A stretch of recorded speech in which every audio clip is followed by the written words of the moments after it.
Hey there, friend. Welcome back.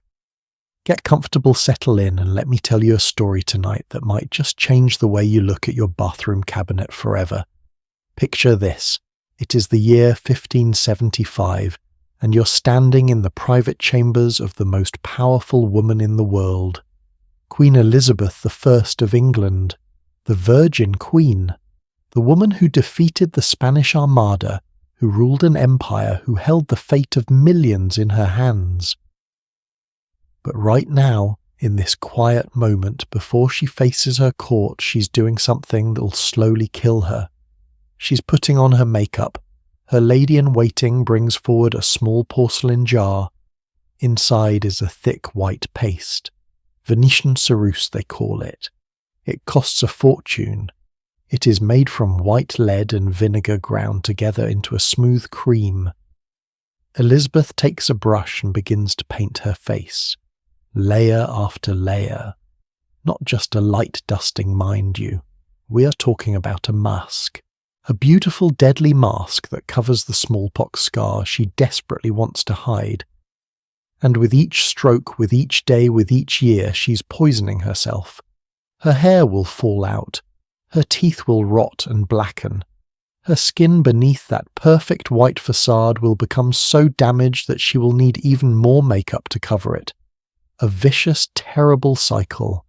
But she cannot stop, because in her world this is what beauty demands. Now I want you to hold that image in your mind for a moment, because tonight we're going on a journey together. A journey through time, through pain, through some of the most shocking beauty practices in human history. And here is the thing that might surprise you. These women were not stupid. They were not ignorant. Many of them knew exactly what they were doing to themselves, and they did it anyway. So let me ask you something. What would you be willing to sacrifice for beauty? Would you drink poison? Would you break your own bones? Would you let toxic metals seep into your bloodstream day after day, year after year? Because for centuries, millions of women answered yes to these questions, not because they had to, not always because men forced them, but because the world they lived in made them believe they had no other choice. Before we go any further, I need you to understand something important. This is not a story about pointing fingers or feeling superior to the past. This is not about laughing at how foolish people used to be. Because here is the uncomfortable truth. We are not that different from them. Not really. We just have different poisons, different pressures, different ways of hurting ourselves in the name of beauty. But we will get to that later.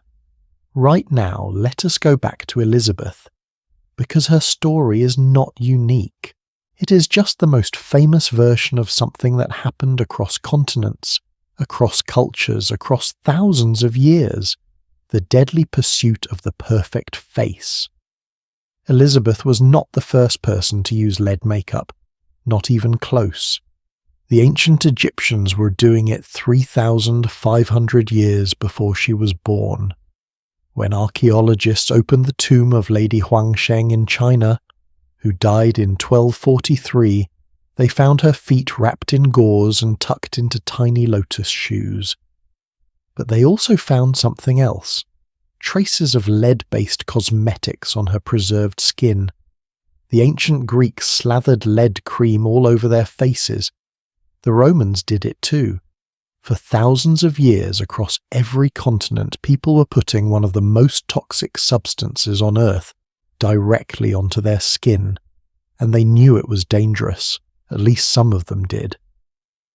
In 1631, England officially classified white lead as a poison. 1631. That is almost 400 years ago. But did people stop using it? No. They kept right on painting their faces with it for another 300 years. Think about that. 3 centuries of knowing something is poison and using it anyway. Why? Well, let me paint you a picture of what life was like for a woman in Elizabethan England. Your entire future, your entire worth as a human being depended on one thing: marriage. and marriage depended on beauty. But not just any beauty, pale beauty. Ghostly white skin was the ultimate status symbol.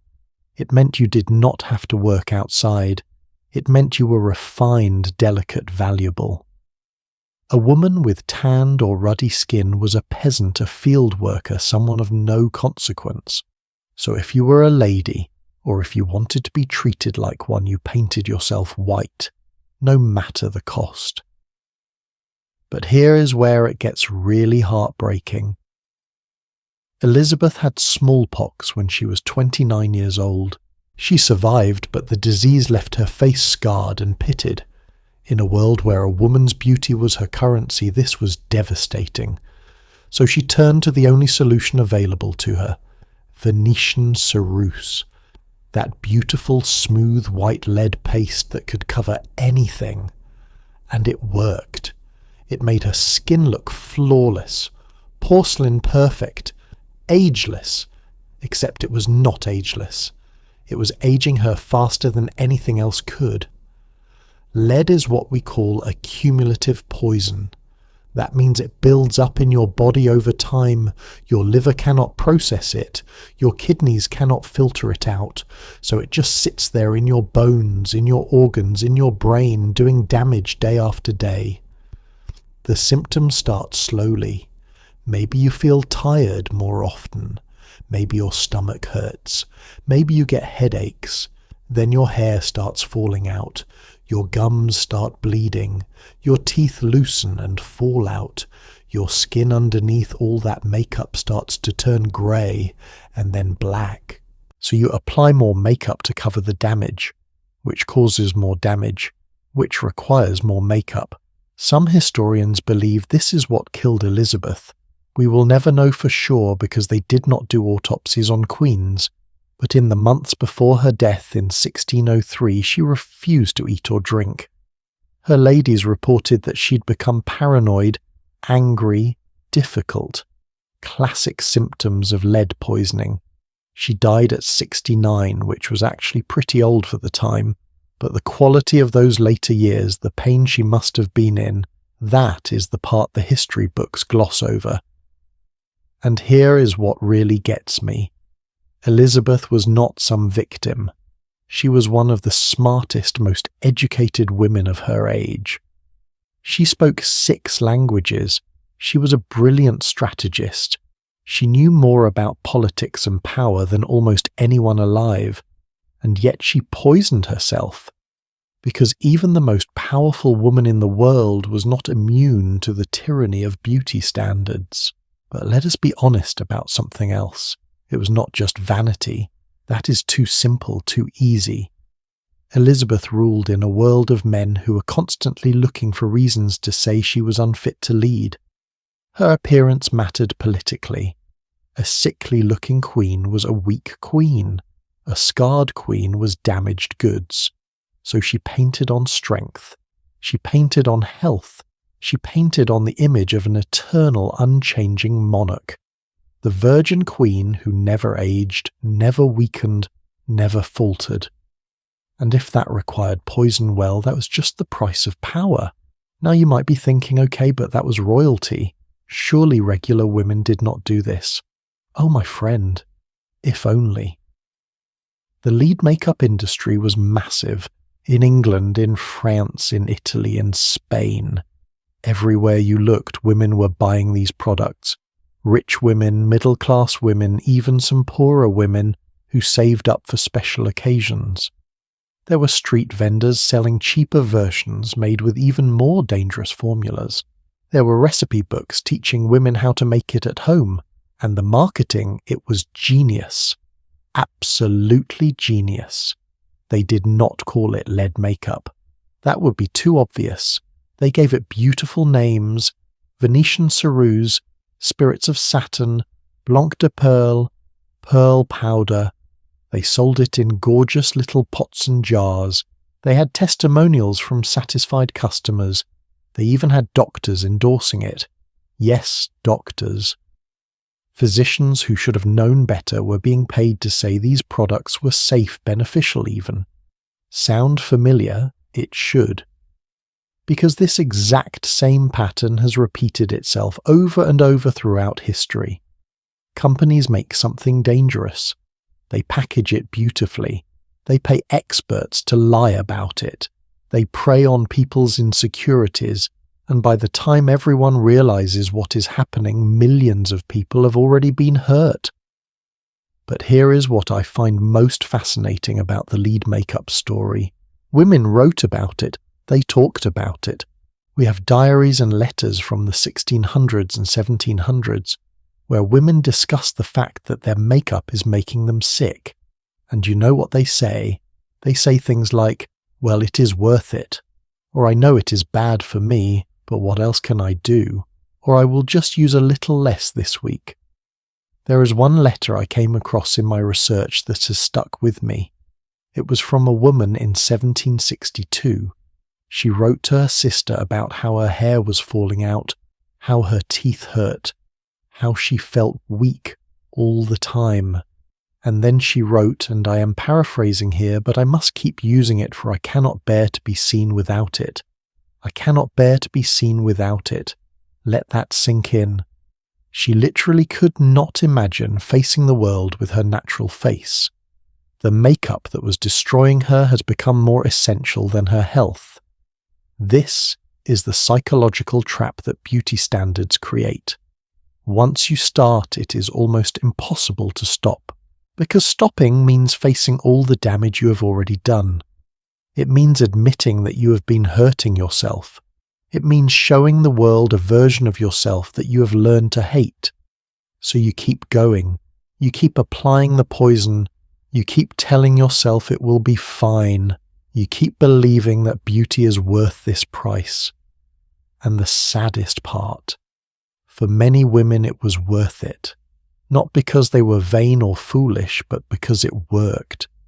Women who used lead makeup did marry better. They did move up in society. They did receive more opportunities, because the system rewarded them for it.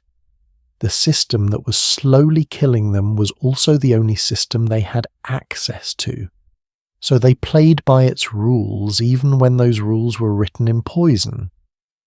Now I want to talk about something that might make you uncomfortable, because when we look back at these women, it is easy to feel sorry for them. It is easy to say, thank goodness we live in enlightened times now. We would never do something so obviously self-destructive, right? But would not we are not we? Let me ask you this. How many of us are getting injections of botulinum toxin, one of the most poisonous substances on Earth, injected directly into our faces every few months? How many of us are taking pills or using creams with ingredients that have not been tested long term? How many of us are literally going under the knife, risking infection and complications and death to change the way we look? I am not saying these things are exactly the same as lead makeup. Modern medicine and regulation have made cosmetic procedures infinitely safer than they were 400 years ago. But the psychology, the willingness to take risks for beauty, the belief that our natural appearance is not good enough, that has not changed, not one bit. Think about Instagram filters. Think about the rise in cosmetic procedures among teenagers. Think about the fact that we have entire industries built on convincing people that they need to be fixed, improved, enhanced. We laugh at the Victorians for putting arsenic on their faces, and then we scroll through social media comparing ourselves to images that have been filtered and photoshopped into unreality. But I am getting ahead of myself. We will talk more about modern beauty standards later. Right now, I want you to understand the foundation we are building on, because lead makeup is just the beginning of this story. It is the entry point into a world of beauty practices so dangerous, so painful, so absolutely shocking that you will not believe they were real, but they were, and millions of women endured them. Elizabeth died in 1603, but lead makeup did not die with her. It kept being used, kept being sold, kept destroying faces and bodies for another 300 years. It was not until the early 1900s that it finally started to disappear, replaced by safer alternatives like talc and pearl powder. But by then, how many women had suffered, how many had died, we will never know. Their pain was not considered important enough to record. And that, I think, is the real tragedy here. Not just the physical damage, but the fact that these women's suffering was seen as normal, expected, even admirable. Because a woman who would endure pain for beauty was showing dedication, showing that she knew her place, showing that she understood what really mattered.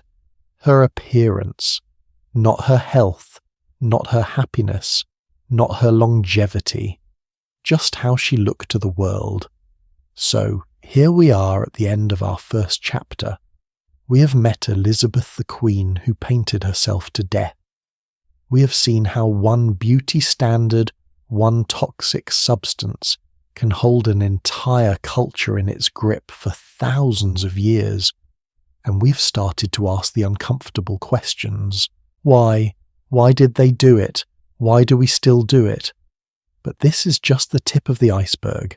Because lead was not the only poison women used, not even close.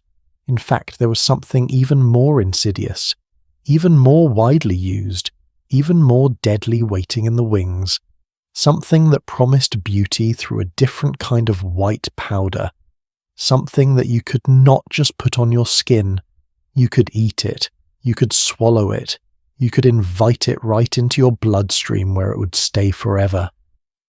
We're going to talk about arsenic next, the beautiful poison, the complexion killer, the substance that promised to make you glow from the inside out, and it did make you glow, right up until it killed you. But that is a story for the next part of our journey, so take a breath, maybe get yourself some water, because we are just getting started and things are about to get a whole lot darker. So arsenic. Let me tell you about arsenic. If I told you right now that there was a pill you could take that would give you absolutely flawless skin, bright sparkling eyes, and a healthy glow, would you take it? What if I told you it was made of poison? What if I told you that if you ever stopped taking it, you would go through agonizing withdrawal symptoms? And what if I told you that it would slowly destroy your organs one by one until it eventually killed you? You would say no, right? Of course you would, because that sounds insane. But in 1890, thousands of women said yes. They said yes enthusiastically. They lined up to buy a product called Dr. James P. Campbell's Safe Arsenic Complexion Wafers. Safe. That word was right there on the label, safe arsenic, and women trusted it. They ate these wafers like candy. Some took them multiple times a day, and the truly terrifying part. For a while they worked exactly as advertised. Now before we go any further, I need to explain what arsenic actually is. Because I think a lot of us hear the word arsenic and just think generic poison, right? Like something out of an Agatha Christie novel. But arsenic is so much more sinister than that. It is a naturally occurring element found in the Earth's crust. In small amounts, it is in our water, our soil, our food. But in its concentrated inorganic form, it is one of the deadliest substances known to humanity. It causes cancer. It destroys your cardiovascular system. It damages your brain development. It kills you slowly, painfully, and in ways that are almost impossible to trace if you do not know what you're looking for. And women ate it. On purpose, for beauty. But let me back up, because the arsenic beauty story does not start with Dr. Campbell. It starts decades earlier in a place that might surprise you. The mountains of Styria, a region that encompasses parts of modern-day Austria and Slovenia. There, in the mid-1800s, something extraordinary was happening. The local people, especially the women, were eating arsenic, not accidentally, deliberately. There was an article published in 1857 in a magazine that described this practice. The writer was absolutely fascinated and horrified in equal measure. He wrote about how these Styrian people would consume arsenic to produce, and I am quoting here, a blooming complexion, a brilliant eye, and an appearance of embonpoint. Embonpoint, by the way, is a fancy Victorian word for what we might call a healthy plumpness, a fullness, a glow. But here is the thing, they had rules, strict rules. You could only start eating arsenic when the moon was waxing, not waning waxing. Why, nobody really knows, but that was the rule, and you had to start small. Your first dose could be no bigger than a single grain of millet. That is tiny, almost microscopic, because if you took more than that before your body built up a tolerance, you would die, just straight up die. So these people would start with this microscopic amount, and then slowly over weeks and months they would increase the dose. Their bodies would adapt, and supposedly they would start to glow. Their skin would become clear and bright. Their eyes would sparkle. They would gain weight in a healthy, attractive way. They would look vibrant and alive, and in a harsh mountain environment where life was hard and food was sometimes scarce, looking healthy was not just about vanity. It was about survival. It was about attracting a good marriage partner. It was about proving you were strong enough to bear children and work the land. But there were downsides. Oh, were there downsides? First of all, once you started eating arsenic regularly, you could not stop. If you stopped, you would go through withdrawal, violent vomiting, muscle spasms, pain so intense you would wish you were dead. So you were trapped. You had to keep taking it for the rest of your life. And then there was the thyroid issue. Arsenic interferes with iodine, which your thyroid needs to function. So people who ate arsenic regularly would develop goiters, these large swollen lumps on their necks. So you would have this blooming, brilliant, glowing person with a gorgeous complexion and sparkling eyes, and this massive growth protruding from their throat. The human body is weird, you guys. Now you might be thinking, okay, but that was some isolated mountain community doing folk medicine stuff. Surely that did not spread to the wider world. Except it absolutely did. Because by the late 1800s, arsenic had become the beauty ingredient of choice across Europe and America. And this is where Dr. James P. Campbell enters our story. In 1890, he started selling his arsenic complexion wafers. The marketing was brilliant. The packaging was gorgeous.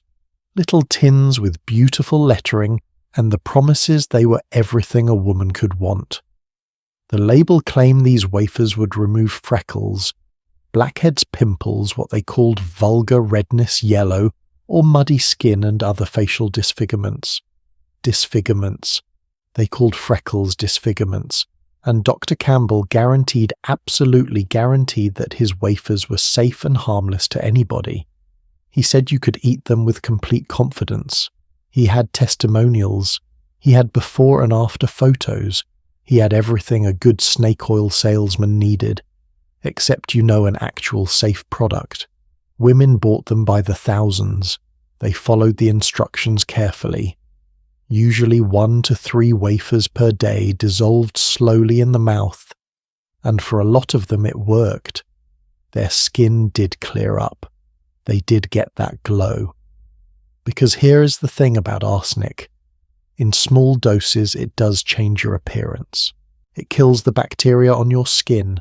It increases blood flow to your face. It genuinely makes you look healthier, for a while.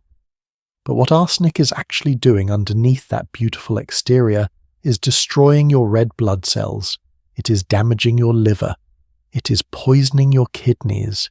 It is setting you up for cancer 20 or 30 years down the line.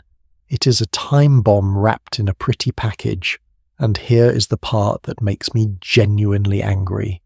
Dr. Campbell knew arsenic was poison. Everyone knew arsenic was poison.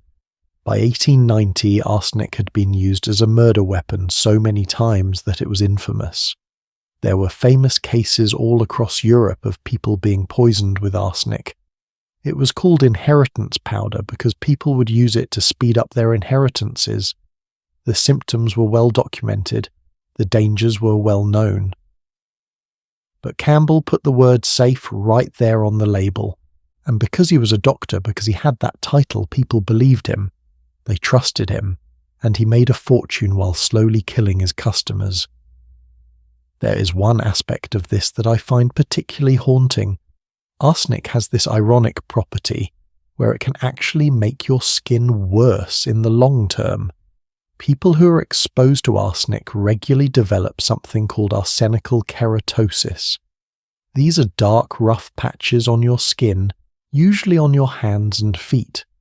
So the very thing you are taking to improve your complexion ends up giving you visible skin damage, which means you take more arsenic to cover it up, which causes more damage. It is the same vicious cycle we saw with lead makeup, except even more insidious.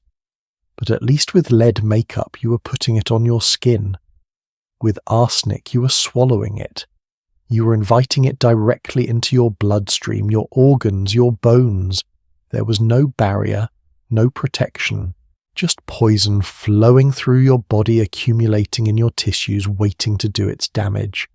And it was not just the wafers. Arsenic was everywhere in the beauty industry. It was in soaps, it was in powders, it was in face washes. There were arsenic baths where you would soak your entire body in arsenic-laden water. The Bohemian region, which is part of the modern Czech Republic and Slovakia, was famous for its arsenic hot springs. Women would travel there specifically to bathe in water that was naturally contaminated with arsenic, believing it would lighten their skin and improve their health. Can you imagine paying money to soak in poison, travelling to do it, making it a special occasion, a treat? There was also this whole category of products that did not even hide what they were. They advertised the arsenic content as a selling point. Dr. Mackenzie's medicated arsenic soap was a big seller. It said medicated right on the package as if arsenic was medicine, which, to be fair, in very specific, carefully controlled doses, arsenic has been used medicinally. But there is a massive difference between a doctor prescribing a precise dose for a specific condition and a woman washing her face with arsenic soap every single day for years. Now I want to talk about someone specific, because I think it is important to put a face to these statistics. Her name was Virginie Amélie Avegno-Gautreau, but history knows her better as Madame X. She was an American-born Parisian socialite in the late 1800s, absolutely stunning, the kind of woman who turned heads everywhere she went, and she knew it. She cultivated her appearance obsessively. Virginie was famous for her skin, deathly pale, like porcelain, like marble. People said she looked like a living statue, and she achieved this look through the liberal use of arsenic-laden enamel. She would coat her face, her neck, her shoulders, her arms in this stuff. And the thing about enamel is that it dries hard. It is rigid, which meant Virginie had to maintain an almost completely placid expression, because if she moved her face too much, the enamel would crack, literally crack right there on her skin. But she did not stop there. She wanted to look even more dramatically pale, so she would paint blue veins on her arms using indigo dye. Fake veins. To make herself look like she was so delicate, so ethereal, that you could see right through her skin. And people loved it. She was the beauty ideal of her time. She was painted by John Singer Sargent in a portrait that caused an absolute scandal, not because of the arsenic, but because her dress was considered too revealing. Virginie lived until 1915. She died at 62, which is not terribly young, but we have no idea what her quality of life was like in those later years. We do not know how much she suffered. We do not know what damage the arsenic did to her organs, because nobody was tracking that. Nobody cared.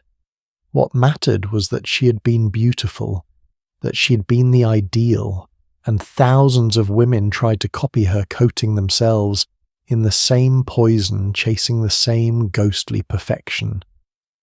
Here is what really gets me about the arsenic story. These women were not stupid. I cannot stress that enough. Virginie Gautreau was intelligent, cultured, well-educated. The women buying Dr. Campbell's wafers could read. Many of them read newspapers. They knew there were arsenic murders. They knew it was dangerous. But the beauty industry had given them just enough plausible deniability. Oh, it is only dangerous in large doses. Oh, these are special, safe formulations. Oh, thousands of women use these products with no problems. And most importantly, look at all these beautiful women who swear by them. If you want to look like them, you need to use what they use. It is the same marketing psychology we see today. Influencers pushing products that might be questionable at best, dangerous at worst. Before and after photos that are staged or manipulated. Testimonials from people who are being paid. The promise that if you just buy this one thing, you will finally be beautiful, finally be loved, finally be enough. The arsenic beauty craze started to die down in the early 1900s, not because companies suddenly developed a conscience, but because the science became impossible to ignore. Too many people were getting sick, too many people were dying, and crucially, better alternatives were becoming available. Cosmetics companies figured out how to make products that looked good without requiring poison. Though, as we will see in later parts of this story, safe is a relative term. But even as late as the 1930s and 40s, you could still find arsenic-based beauty products on the market. They were not as popular, not as mainstream, but they were there.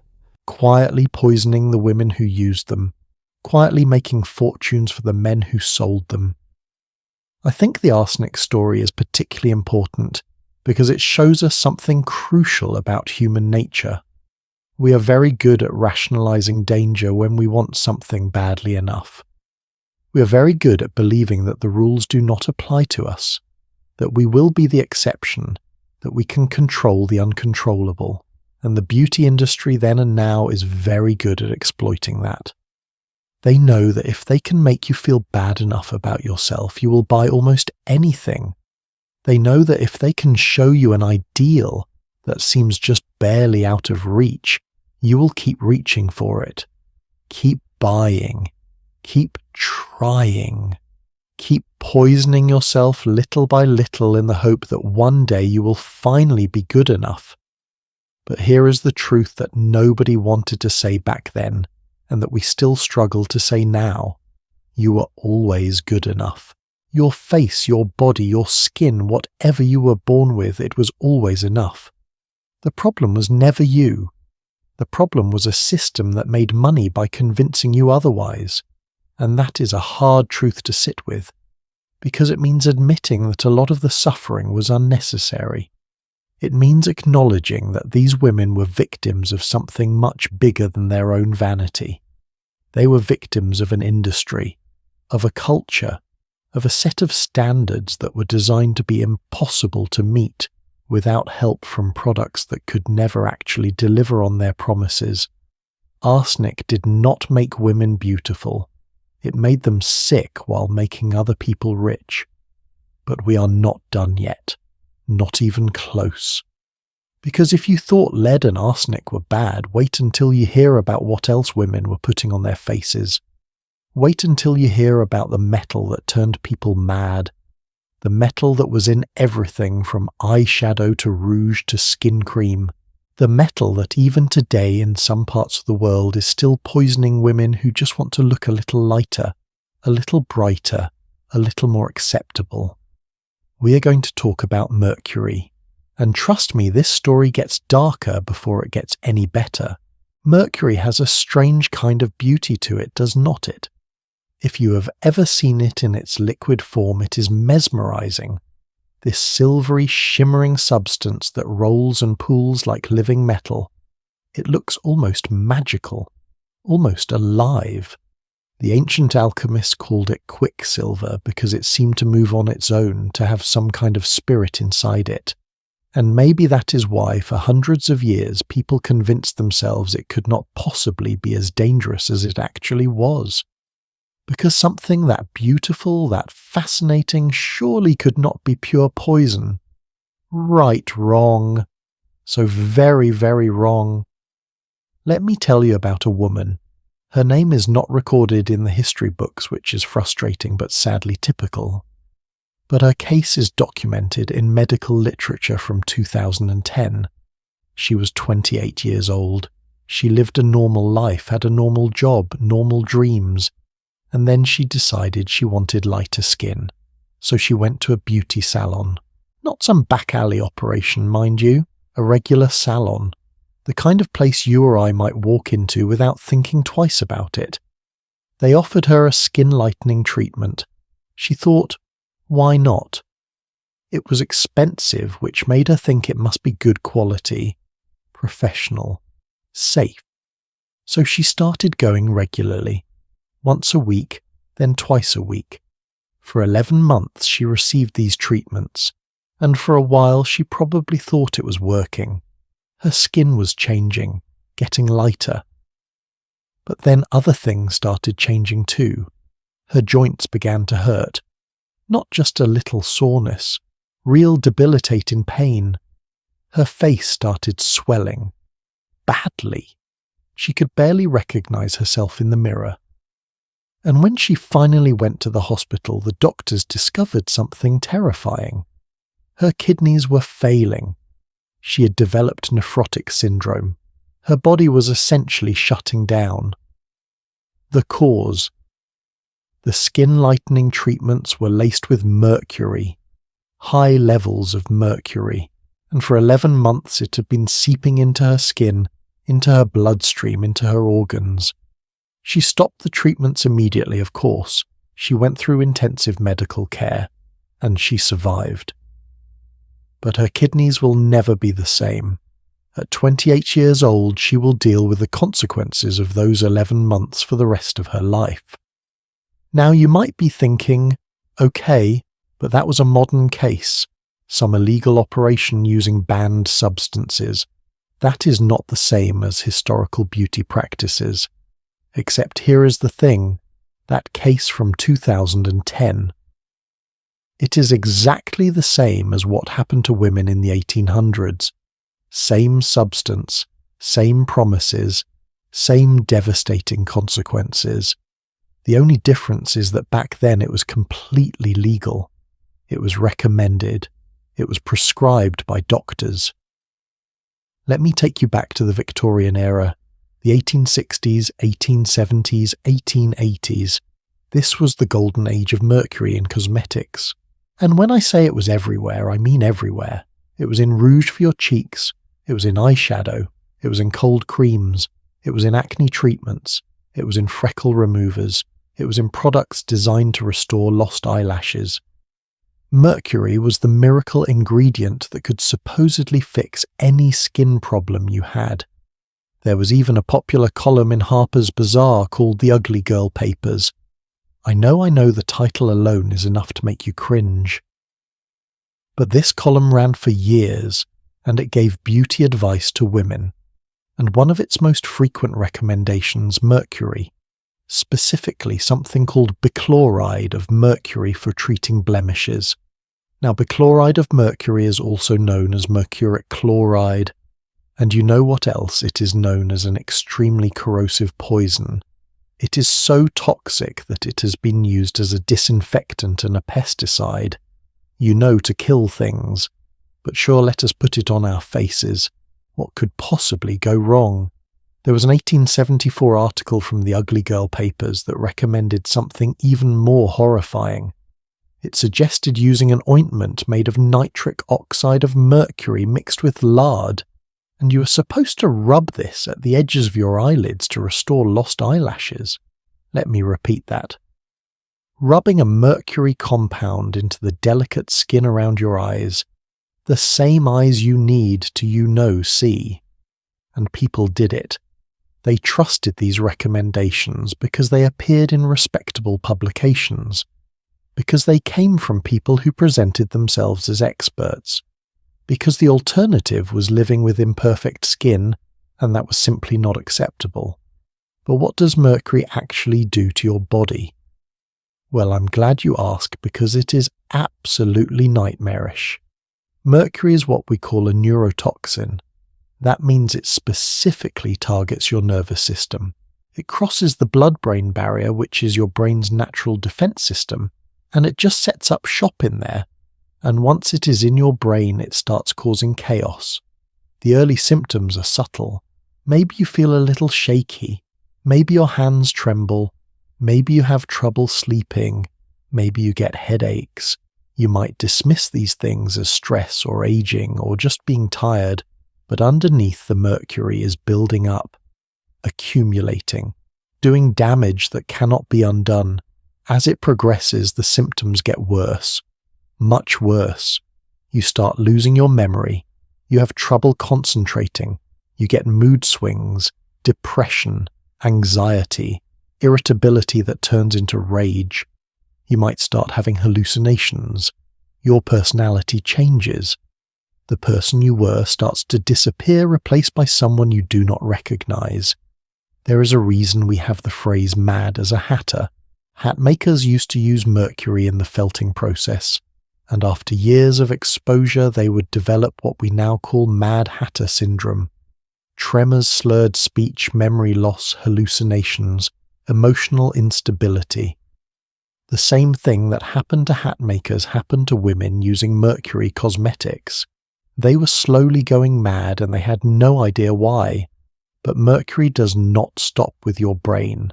Oh no, it destroys your kidneys, it damages your liver, it causes skin rashes and lesions, it makes your gums swell and bleed, your teeth become loose and fall out, you develop a metallic taste in your mouth that never goes away, you lose your appetite, you lose weight, you waste away. And here is the truly insidious part. Unlike arsenic, which at least gave you that temporary glow, mercury does not even deliver on its promises, those skin-lightening effects. They are often just inflammation, swelling, damage, not actual lightening. And any actual lightening that does occur is usually because the mercury is literally killing the melanocytes, the cells that produce pigment in your skin. So you are destroying your skin's natural defenses in exchange for a lighter complexion that comes with permanent damage. Let me tell you about another case. This one is from 2014. A 54-year-old woman. She'd been using a mercury-based skin lightening cream every single day for 6 years. 6 years. And then she started having seizures. She developed dementia. She could not remember her own family members. She had trouble speaking, trouble walking, trouble functioning. When doctors did an MRI scan of her brain, they were horrified. Her brain was covered in lesions, actual physical damage throughout her brain tissue. The mercury had been eating away at her neurons, destroying the very structure of her mind. She stopped using the cream, of course. She went through treatment. But the damage was permanent. At 54, she had the cognitive function of someone much, much older, and all because she wanted lighter skin. Now I want to talk about something that makes me genuinely furious. In the Victorian era, when mercury was being recommended left and right, it was often specifically marketed to women with darker skin, or women with what they called blemished complexions. Freckles, sunspots, any kind of pigmentation that deviated from the pale ideal. And the message was always the same. Your natural skin is a problem that needs to be fixed. Your natural colouring is something to be ashamed of. But do not worry, we have a solution. Just buy this product. And that same message is still being sold today. In 2010 and 2014, when those women went to get skin lightening treatments, they were responding to the exact same pressures that Victorian women faced. The message that lighter skin is more beautiful, more valuable, more desirable. And unscrupulous companies are still exploiting that message, still selling mercury-laced products, even though mercury has been banned in cosmetics in most developed countries since the 1970s. The FDA, the Food and Drug Administration in the United States, prohibits mercury in cosmetics, except in tiny amounts as a preservative. But illegal products still make it onto shelves. They are sold online. They're sold in markets catering to immigrant communities. They're smuggled across borders, and women are still being poisoned. There was a study done in the mid-2010s that tested skin lightening products from various sources. Some of them contained mercury levels that were thousands of times higher than the legal limit. Thousands of times. And these products had no warnings, no ingredient lists, nothing to tell the person using them that they were rubbing poison into their skin. But let's go back to the Victorian era for a moment, because I want you to understand just how prevalent this was. Mercury was not just in specialty products, it was in everyday cosmetics. That beautiful rose-tinted rouge that gave you a healthy glow, mercury sulfide. That cold cream that was supposed to soften and nourish your skin often contained mercury. Those treatments for acne that doctors prescribed mercury-based. And the thing is, some doctors genuinely believed they were helping. There was this whole medical theory in the 18 and 1900s that mercury could cure all kinds of ailments. They used it to treat syphilis, which is particularly ironic, because mercury does not cure syphilis. It just adds mercury poisoning on top of syphilis. They used it for all kinds of skin conditions. They convinced themselves that in the right doses mercury was medicine. But here is what they did not want to admit, or did not understand or chose to ignore. There is no safe dose of mercury for cosmetic use. None. Because even small amounts accumulate over time. Your body cannot easily process and eliminate mercury. It binds to proteins in your tissues and just stays there. So every time you apply that rouge, every time you use that cream, you're adding to your body's mercury burden. And eventually it reaches a tipping point. I found this heartbreaking account in my research. A woman in the late 1800s kept a diary. She wrote about how she was using mercury cream to treat her freckles. She documented over several months how her hands started shaking, how she could not sleep, how she felt anxious all the time, how her husband said she'd become impossible to live with, constantly irritable and crying. And you know what? She concluded she thought she was going mad. She thought there was something fundamentally wrong with her mind. It never occurred to her that the cream she was dutifully applying every night was poisoning her. That is the cruelty of it. These women thought they were doing the right thing. They thought they were taking care of themselves. They thought they were following medical advice and beauty wisdom. They had no way of knowing that the very products marketed as solutions were actually destroying them from the inside out. And the companies selling these products, they made fortunes. Absolute fortunes. Because once you start using mercury cosmetics, you often have to keep using them. Your skin becomes dependent. When you stop, you might experience rebound darkening or other issues, so you buy more, and more, and more. It is the perfect business model if you have absolutely no conscience whatsoever. You know what is really interesting?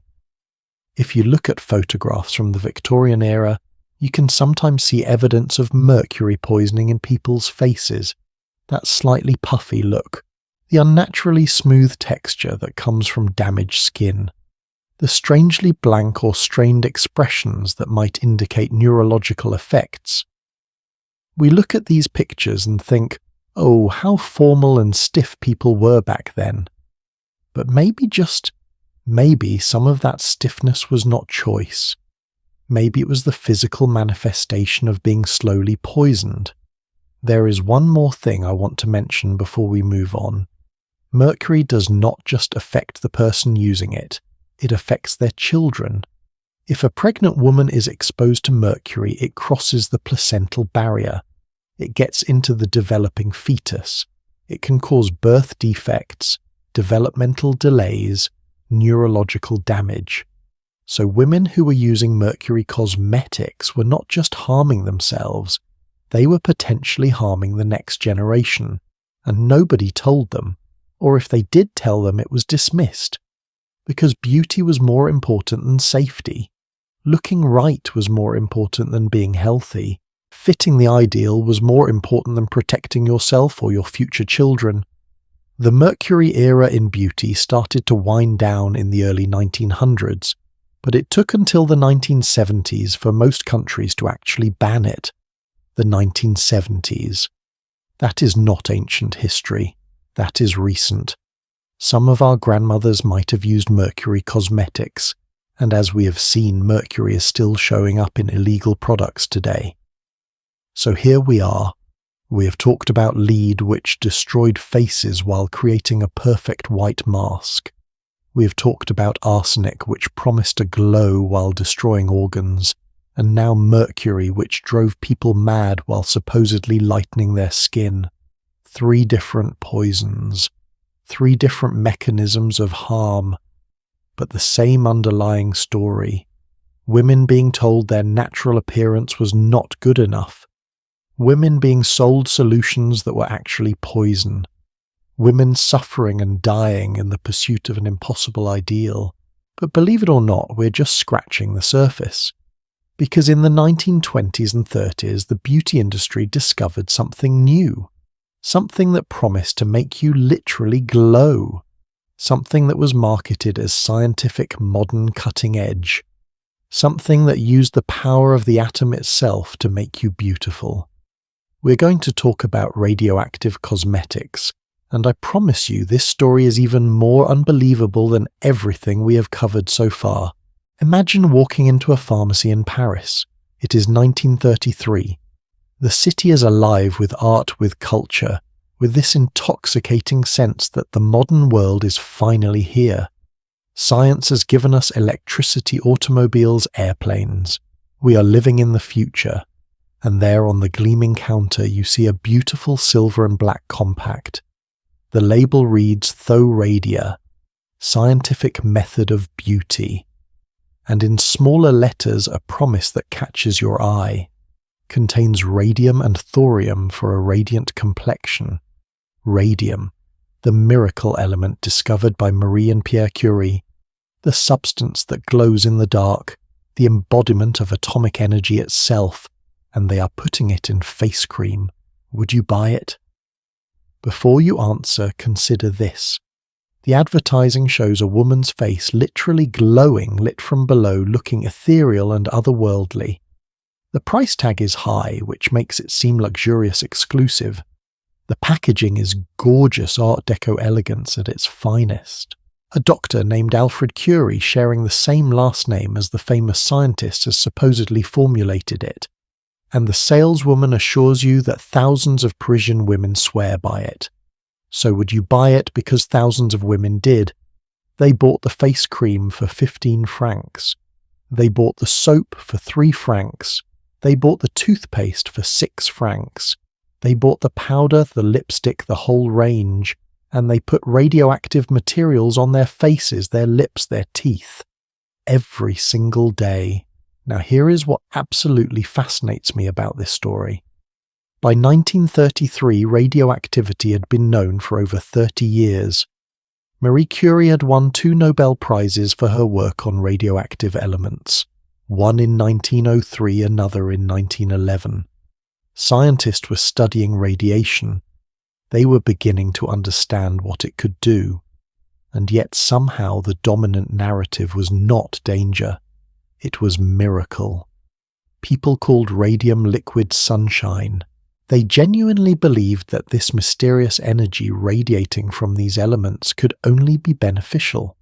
Think about it from their perspective. The sun gives us light, warmth, life itself. It makes plants grow. It makes us feel good. And here was this substance that contained concentrated energy that literally glowed with its own internal power. How could that be anything but wonderful? The man behind Thoradia was named Alexis Musali. He was a pharmacist, not a fool. He knew chemistry. He knew how to formulate cosmetics, and he partnered with this Dr. Alfred Curie. Now here's the thing about Dr. Alfred Curie. He was a real person. He really was a doctor, and he really was named Curie. But he had absolutely no relation to Marie or Pierre Curie. None. He had no background in radioactivity research, no expertise in radiation whatsoever. But Musali and Curie were not stupid. They knew exactly what they were doing with that name. They were banking on people making the association. Oh, Curie, like the famous scientist, this must be legitimate. This must be safe. This must be cutting-edge science. And it worked. Brilliantly. The Thoradia formula contained thorium chloride and radium bromide. Real radioactive materials. Not a lot, mind you. The concentrations were relatively low. 0.5 grams of thorium per 100 grams of product. 0.25 milligrams of radium per 100 grams. These are tiny amounts. But here is the thing about radioactive materials. There is no safe level of exposure. None. Any amount increases your risk of cancer. Any amount causes cellular damage. It is just a question of how much and how fast. But in the 1930s, most people did not know that yet. Or if they did know, the marketing was so effective that they convinced themselves it did not apply to these products. After all, the label said scientific. They said beneficial. They showed that glowing face that promised beauty and youth and vitality. And the marketing was everywhere. Magazine ads showing elegant women with luminous skin, posters in pharmacy windows, even radio advertisements, which was cutting-edge technology at the time. The tagline was brilliant. Radium in service of beauty. It made radioactivity sound like a dutiful servant working tirelessly to make you gorgeous. But let me tell you about someone who actually used a different radium product and whose story is much more tragic. His name was Eban Buyers. He was an American socialite, a wealthy industrialist, a champion golfer, the kind of man who had everything: money, status, health, a bright future. In 1927, he was on a train when he fell out of his berth and hurt his arm. Just a simple injury, nothing serious, but it bothered him. It would not heal quite right. So his doctor recommended something new, something innovative, a product called Radithor. It was water with tiny amounts of radium dissolved in it. The manufacturer claimed it could cure basically everything: arthritis, fatigue, sexual dysfunction, digestive problems. You name it, Radithor supposedly fixed it. It was marketed as liquid energy, atomic vitality in a bottle. Eban started drinking it, and you know what? He felt great. He felt energized. He felt like it was working. So he kept drinking it, not just occasionally, every single day, sometimes 2 bottles, sometimes 3, for years. We're talking about over 1,000 bottles of radium-laced water consumed between 1927 and 1931, and for a while he was convinced he had found the fountain of youth. He recommended it to all his friends. He sent cases of it to people as gifts. He was Radithor's biggest advocate, their best unpaid spokesperson. He would tell anyone who would listen about this miraculous product. Until his jaw started hurting, then his teeth started falling out, then holes started appearing in his skull, actual holes where the bone was just disintegrating from the inside out. The radium had settled in his bones, you see, because radium behaves chemically similar to calcium. So his body stored it right there in his skeleton where it sat and radiated, destroying bone tissue cell by cell. By 1932, Eban Buyers was dying. Painfully, horribly. His entire jaw had to be removed. His skull was full of holes. He was in constant, excruciating pain, and when he died, the Wall Street Journal ran a headline that has become infamous. The radium water worked fine until his jaw came off. Let me repeat that. Until his jaw came off. That is not metaphorical. His jaw literally detached from his skull because the bone had been eaten away by radiation. Now Eban Buyers was drinking radium. That is more direct exposure than putting it on your face. But the principle is the same. Radioactive materials in beauty products, in health products, in anything designed for regular human use are dangerous. Period. And the Thoradia customers were getting exposed too. Maybe not as dramatically, maybe not as quickly, but they were definitely getting dosed with radiation every time they applied that cream or that powder. The thing is, Radithor was expensive. Very expensive. Which in a horrible way probably saved lives. Most people could not afford to drink 3 bottles a day like Eban Buyers did. They could not afford to poison themselves quite that thoroughly. But the rich and famous could, and did. But back to Thoradia, because their story has another dark twist. That Dr. Alfred Curie, whose name was on the product, the actual Curie family was not happy about it. There is a letter in the archives from the family's lawyer to Alexis Musali. It basically says, we know what you are doing with that name and we are considering legal action. But here is the problem. Dr. Alfred Curie was his real name. He was not lying about that. So legally he could use it however he wanted. The Curie family could not stop him. All they could do was watch as their name, the name associated with groundbreaking scientific research, with Nobel Prizes, with Marie Curie's incredible legacy, was used to sell radioactive face cream. And you want to know something tragic? Marie Curie herself was in denial about the dangers of radiation. Even as her own health was failing. Even as her hands were scarred and burned from handling radioactive materials. She insisted that proper precautions were enough, that the benefits outweighed the risks. She died in 1934 of aplastic anemia almost certainly caused by her long-term exposure to radiation, and her death changed everything. Suddenly, radioactivity was not this magical benevolent force anymore. It was dangerous, deadly. Scientists started speaking out more forcefully. Government started paying attention, and in 1937, just 3 years after Marie Curie's death, the French government finally stepped in. They classified thorium and radium as poisons. They required that any product containing them had to have a red poison label and could only be sold with a medical prescription. Thoradia had to change. They removed the radioactive materials from their formulas, but here is the genius part. They kept the name, they kept the packaging, they kept the marketing. They just quietly took out the ingredients that were killing people and kept on selling. And people kept buying because they trusted the brand.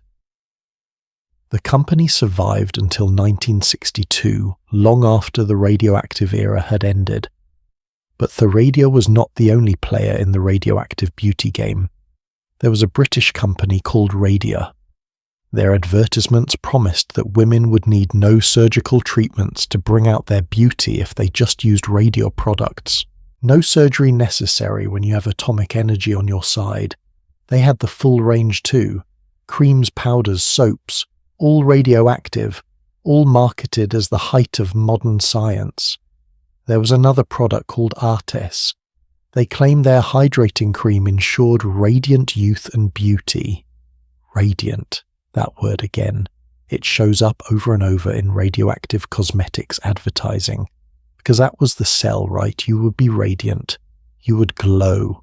And technically, if you used enough of these products, you probably would glow. Just not in a healthy way. Here is what really gets me about this whole era. The 1920s and 30s were also the time of the Radium Girls. These were young women who worked in factories painting watch dials with radium paint so they would glow in the dark. The managers told them the paint was safe. told them to lick their paintbrushes to keep the tip fine. Some of the girls even painted their nails and teeth with it for fun to glow at parties, and they started dying. Their jaws rotted, their bones crumbled. They developed horrific cancers. They sued the companies. Their case became national news. It was one of the first major occupational health lawsuits in American history. And it was happening at the exact same time that companies were selling radioactive cosmetics to the general public. So you had these tragic stories of working-class women being killed by radium exposure, making the news, and simultaneously you had wealthy women paying premium prices to rub radium on their faces. The cognitive dissonance is staggering, but I think it speaks to something we have seen throughout this entire story.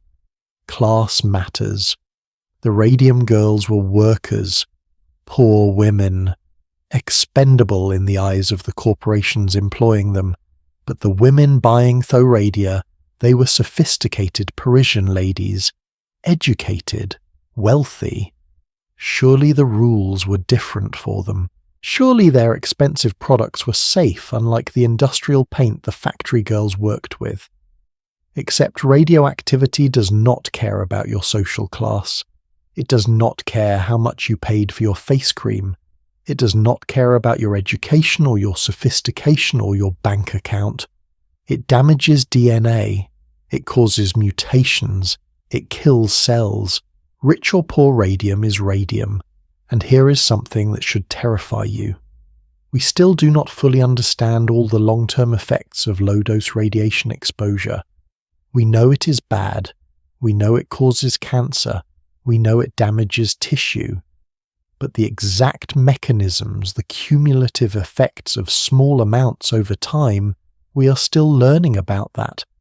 Which means the women who used Thoradia in the 30s and 40s, who lived into the 80s and 90s, they were essentially unknowing test subjects. We will never know how many cancers, how many health problems, how many early deaths were caused by those pretty little pots of radioactive face cream. But you know what is really wild? The word radium never completely left the beauty industry. In the 1990s, a makeup company called Urban Decay, which is still around today, launched several products in a shade called radium. Bright shimmering peacock blue. It was not actually radioactive, of course. They just liked the name. They thought it sounded edgy, dangerous, exciting. Which tells you something about how we have romanticized this era, how we have turned actual poison into an aesthetic. And that brings me to something I have been thinking about a lot while researching this story. Every generation thinks they are smarter than the one before. Every generation looks back and says, "Can you believe how foolish people used to be? Can you believe they used to put lead on their faces, arsenic in their skin, Mercury in their rouge, radium in their cosmetics? How could they not have known better?" But here is the uncomfortable truth. We are doing the same things, just with different substances. We are injecting botulinum toxin, one of the most poisonous substances on Earth, into our faces. We're getting fillers made of materials that we do not fully understand the long-term effects of. We are using skincare products with ingredients that have not been tested over decades. We're getting cosmetic procedures that carry real risks, real dangers. I am not saying Botox is the same as radium. Modern medical regulations have made cosmetic procedures infinitely safer. But the underlying psychology is identical. We are told our natural appearance is not good enough. We are offered solutions that promise to fix us. We trust the marketing, the packaging, the expert endorsements. We believe that this time it really is safe. This time it really will work. This time we really can achieve that impossible ideal without consequences. The women who bought Thoradia in 1933 thought they were being smart. They thought they were using cutting-edge science. They thought they were investing in their appearance in a modern, sophisticated way. They were wrong. But they had no way of knowing that. just like we might be wrong about things we're doing right now, and we will not know it until years from now when the evidence becomes undeniable. So far we have journeyed through poisons you could paint on swallow and even absorb from your fancy face cream. We have seen how science was twisted into marketing, how danger was packaged as beauty, how women's insecurities were exploited for profit. But we are not done, not even close. Because everything we've talked about so far, all these dangerous substances, they were at least marketed with some pretense of making you beautiful. But there was one beauty practice that did not bother with euphemisms. It did not promise glow or radiance or complexion. It just promised one thing: bigger eyes, and it delivered. By blinding you. We're going to talk about Belladonna next. The beautiful lady, the deadly nightshade. And trust me, this story will make you grateful for mascara. They called it Beautiful Lady, Belladonna in Italian, a poetic name for a plant that could kill you with just a few berries. But Italian women in the Renaissance did not eat the berries. They did something far stranger. They squeezed drops of its juice directly into their eyes, and they did this willingly, eagerly even, because those drops would make their pupils dilate, would make their eyes look huge, dark, mysterious, would make them supposedly irresistibly attractive. Never mind that those same drops were slowly blinding them. Let me paint you a picture. It is 1560-something in Venice. You are a young woman getting ready for a ball. Your maid brings you a small vial of liquid extracted from the Belladonna plant. You tilt your head back. She carefully places one drop in each eye. Within minutes your vision starts to blur. The room becomes hazy. Light becomes painful. You can barely see your own reflection in the mirror. But when you finally focus on your face, you see it. Your pupils are enormous, black pools that have swallowed up most of the coloured part of your iris. Your eyes look twice their normal size, deep, alluring, dangerous, and you smile because this is exactly the look you were going for. Even though you cannot quite see the smile clearly, even though everything is slightly out of focus, even though your eyes are starting to burn, you go to the ball. Men comment on your beautiful eyes. They say you have a captivating gaze. They do not know you can barely see them, that you are navigating the room mostly by memory and by squinting, that the candles look like stars and everything has a dreamlike soft focus quality because your pupils cannot contract in response to light, that you will have a pounding headache by the end of the night and will not be able to read for 2 days. But it was worth it. That is what you tell yourself. It was worth it. Now let me tell you what was actually happening in your eyes. Belladonna contains several compounds, but the main active ingredient is atropine. Atropine is what we call an anticholinergic. It blocks neurotransmitters that control your pupil size, among other things. Your pupils normally dilate in the dark and contract in bright light. This is automatic, protective. It keeps you from being overwhelmed by too much light and helps you see in dim conditions. But atropine overrides that system. It forces your pupils to stay dilated no matter what, which means you are constantly letting in too much light. Everything is too bright. Your eyes cannot adjust. You cannot focus properly on things at different distances. Reading becomes difficult or impossible. Bright daylight is agonizing. And that is just the immediate effect.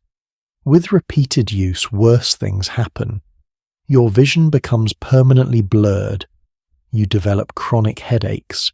You start seeing things that are not there because atropine is also a hallucinogen. Your heart rate increases. You feel dizzy, disoriented, confused. You develop dry mouth so severe you cannot swallow. And if you use too much or use it too often, you go blind. Permanently, completely blind. The plant is called deadly nightshade for a reason. It kills. A handful of berries can kill a child, a larger dose can kill an adult, and women were putting this poison directly into their eyes, into the most delicate, most vulnerable part of their body. Why? Well, beyond the simple answer of beauty, there is actually some interesting psychology here. Dilated pupils are genuinely associated with attraction and arousal. When you are looking at someone you find attractive, your pupils naturally dilate. It is involuntary, and we pick up on this cue often unconsciously. Large pupils signal interest, excitement, desire. So women were essentially hacking this biological signal. They were creating the appearance of attraction whether they felt it or not. Their eyes were saying, "I am interested in you, I find you exciting," even if their actual feelings were completely different. It was a kind of biological false advertising, and it worked. Men responded to those dilated pupils. They interpreted the signal as genuine attraction. The women looked more interested, more passionate, more available, which in the social dynamics of Renaissance Italy, where marriage and courtship were high-stakes games, could make a significant difference. But here is the thing that gets me about Belladonna. Unlike lead or arsenic or mercury, which at least promised to make you objectively more beautiful by changing your complexion, Belladonna did not change anything permanent about your appearance. It was temporary, completely temporary. The effect lasted a few hours at most. Then your pupils would return to normal and you would need to apply it again. Which means this was not a one-time sacrifice. This was a repeated choice. Every single time you wanted to look your best, you had to blind yourself temporarily. You had to accept the pain, the blurred vision, the headache, the risk, over and over and over again. There is a famous painting from this era. Portrait of a lady by an unknown Venetian artist painted around 1570. The woman in the painting has enormous luminous eyes, pupils so large they're almost entirely black. Art historians have noted that this was likely a woman who had just applied Belladonna before sitting for the portrait. The painter captured that moment of chemically induced dilation, immortalized it, made it beautiful. And maybe that is the saddest part, that we have turned these moments of self-harm into art, into something to admire. We look at that painting and think how lovely, how mysterious, how compelling. We do not think about the fact that the woman probably could not see the artist clearly, that her eyes were burning, that she was sitting there in discomfort and partial blindness so that her portrait would show her at her most attractive. Belladonna use was particularly concentrated in Italy, especially Venice and Florence, but it spread to other parts of Europe too. French court ladies used it, Spanish noblewomen used it. It became associated with sophistication and allure. If you were a woman of means, you probably had a vial of Belladonna extract somewhere in your cosmetics collection. And the beauty of it from a marketing perspective is that you could not fake it. Unlike rouge or face powder, which could be counterfeited or cheaply imitated, dilated pupils were the real deal. You could not paint them on. You could not pretend.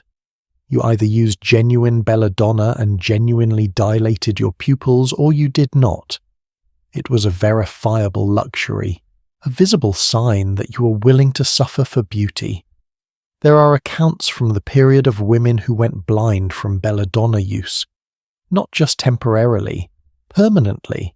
Their vision degraded over years of repeated application until they could no longer see at all. And you know what the tragic irony is? Those beautiful, captivating eyes that had won them admirers, and perhaps good marriages, became useless to them. They spent the rest of their lives in darkness, having sacrificed their sight for a few years of looking attractive. One physician in the early 1600s wrote a warning about Belladonna.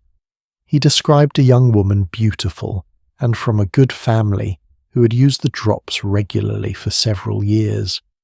By the time she was 25, she could barely see. By 30, she was completely blind. She spent the last 40 years of her life dependent on others, unable to read, unable to see her own children's faces, unable to navigate the world except by touch and sound.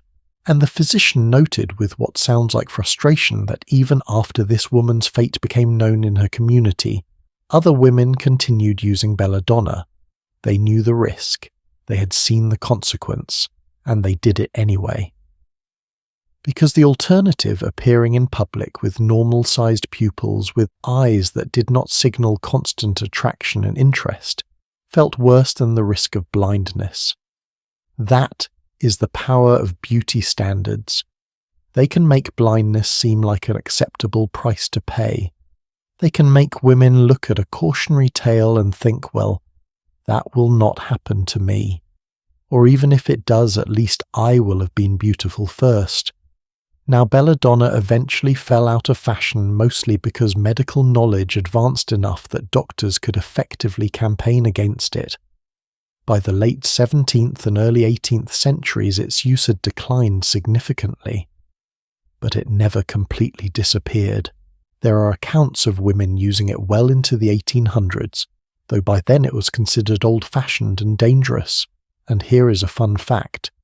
The modern eye exam where the doctor dilates your pupils to look at your retina, they use atropine, the same substance. Except now it is carefully dosed applied by a medical professional, and you are warned not to drive or read until the effects wear off.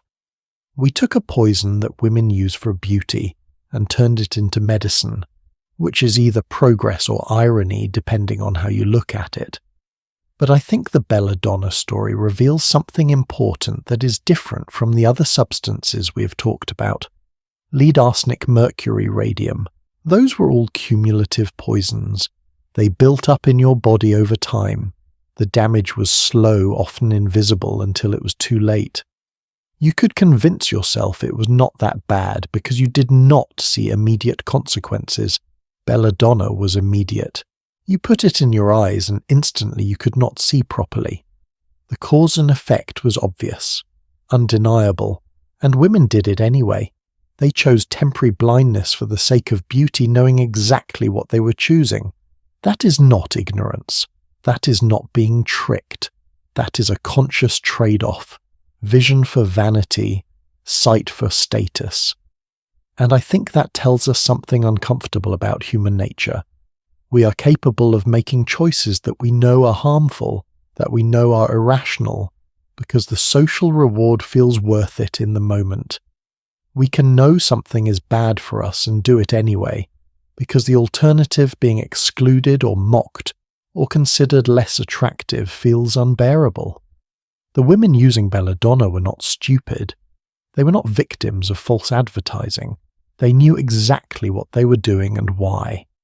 And that, in a way, is more disturbing than the stories of women who are deceived about the safety of lead or arsenic, because it reveals how powerful social pressure can be, how desperate we can become for acceptance, for admiration, for love. What do you think you would have done if you'd been a young woman in Renaissance Venice, if everyone around you was using Belladonna, if the men at social gatherings responded more positively to women with dilated pupils, if not using it meant being overlooked, considered plain, left behind in the marriage market? Would you have been strong enough to refuse? Would you have protected your sight at the cost of your social standing? I would like to think I would have refused, but honestly I do not know, and I suspect most of us do not know. Because it is easy to be brave about choices we do not actually have to make. Belladonna shows us the extremes of beauty culture, the willingness to sacrifice not just health, not just comfort, but fundamental abilities like vision, the capacity to look at a woman who has gone blind from a practice and think, well, her eyes were beautiful while they worked. The normalization of temporary disability as the price of being seen as attractive. And while we do not use Belladonna anymore, we have not really moved past this mindset. We still make choices that impair our function for the sake of appearance. High heels that damage our feet and make it difficult to walk or run. Shapewear so tight it restricts breathing and digestion. Eyelash extensions that can cause infections and allergic reactions. Contact lenses that increase the risk of serious eye infections. We have traded Belladonna for other forms of voluntary impairment. The substance has changed. The pattern has not. But we are not done yet with the catalogue of beauty horrors. We have covered poisons of every kind, substances you could paint on, swallow or drop into your eyes. But there was one practice that did not involve any foreign substance at all, just cloth, tight cloth, wrapped around feet or torsos, applied with enough force to break bones and reshape organs. And unlike the chemical poisons that eventually were banned, this practice was so deeply embedded in culture that it persisted for 1,000 years in one society and hundreds of years in another. We have talked about footbinding. Now we need to understand its Western equivalent, the corset, and specifically the extreme practice of tight lacing that turned breathing into a luxury and reshaped women's skeletons. That is where we are going next. You know there is something particularly haunting about sacrificing your sight for beauty.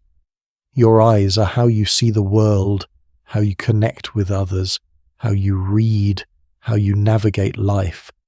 And yet for centuries women were willing to risk that, were willing to put poison directly into their eyes, because the alternative, having normal-sized pupils, was somehow worse. But Belladonna was not the only way women damaged their vision in pursuit of beauty. Let me tell you about something that might seem trivial compared to the horrors we've discussed, but I think reveals something important about the cumulative nature of beauty culture. The 1,000 small sacrifices that add up to a lifetime of damage. In the late 1800s and early 1900s, there was a surge in vision problems among fashionable women. Ophthalmologists started noticing a pattern. Young women, typically from wealthy families, coming in with eye strain headaches, blurred vision and chronic inflammation. And when the doctors investigated, they found a common cause. Makeup. Not lead makeup this time. Not mercury. Just regular cosmetics applied too close to the eyes, too heavily, too often. Kohl eyeliners made from antimony or soot. Eyeshadows made from minerals that created dust, mascara formulas that clumped and flaked into the eyes, and all of it applied with tools that were rarely cleaned, shared between women contaminated with bacteria. The result was epidemic levels of eye infections, conjunctivitis, blepharitis, corneal abrasions. Some women developed chronic conditions that lasted for years. A few went partially or completely blind from infections that spread and could not be treated effectively with the limited antibiotics available at the time. And here is the thing. These women knew makeup was causing the problems. Their doctors told them explicitly, "Stop wearing eye makeup and your eyes will heal. Keep wearing it and you risk permanent damage." And you know what many of them chose? They kept wearing it. They would rather have infected, painful eyes than appear in public without their eye makeup done. There is a medical journal from 1908 that documented this phenomenon. The author, a frustrated ophthalmologist, wrote about how he would treat a patient's eye infection. It would heal, and then she would return a few weeks later with the same infection, because she had gone right back to using the same contaminated cosmetics in the same way. He wrote, and I am paraphrasing here, that it seemed women would rather be blind and beautiful than sighted and plain. He meant it as criticism. But I think it reveals something deeper about the impossible choices women were facing. Let me tell you about a specific case from that era. There was a young woman, 19 years old, from a prominent family in London. She developed a severe eye infection from contaminated mascara. The infection spread to both eyes. Her doctor told her that if she did not stop using eye makeup immediately and keep her eyes scrupulously clean, she would lose her vision. She stopped for about 2 months. Her eyes healed, and then she had a major social event coming up, a ball where she was hoping to attract the attention of a particular young man, and she made a calculation. She decided that appearing at that ball without eye makeup with pale lashes and undefined eyes would ruin her chances, would make her invisible. So she wore the makeup, full eye paint, kohl liner, the works. She looked stunning, and she caught the young man's attention. They danced, they talked. Within a year they were engaged, but the infection came back. Worse this time, much worse. By the time she was 21, she was legally blind.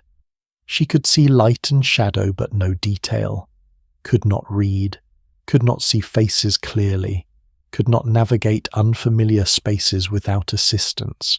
She got married, had children she could barely see, lived to be 73, spending 52 years of her life in near total darkness, all for one night of looking perfect.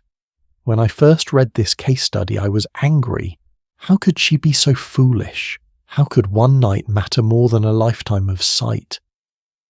But then I thought about what her world was like, a world where marriage was literally everything for a woman, where catching the right man's eye could mean the difference between comfort and struggle, between social acceptance and irrelevance, where beauty was currency and she was spending it the only way she knew how.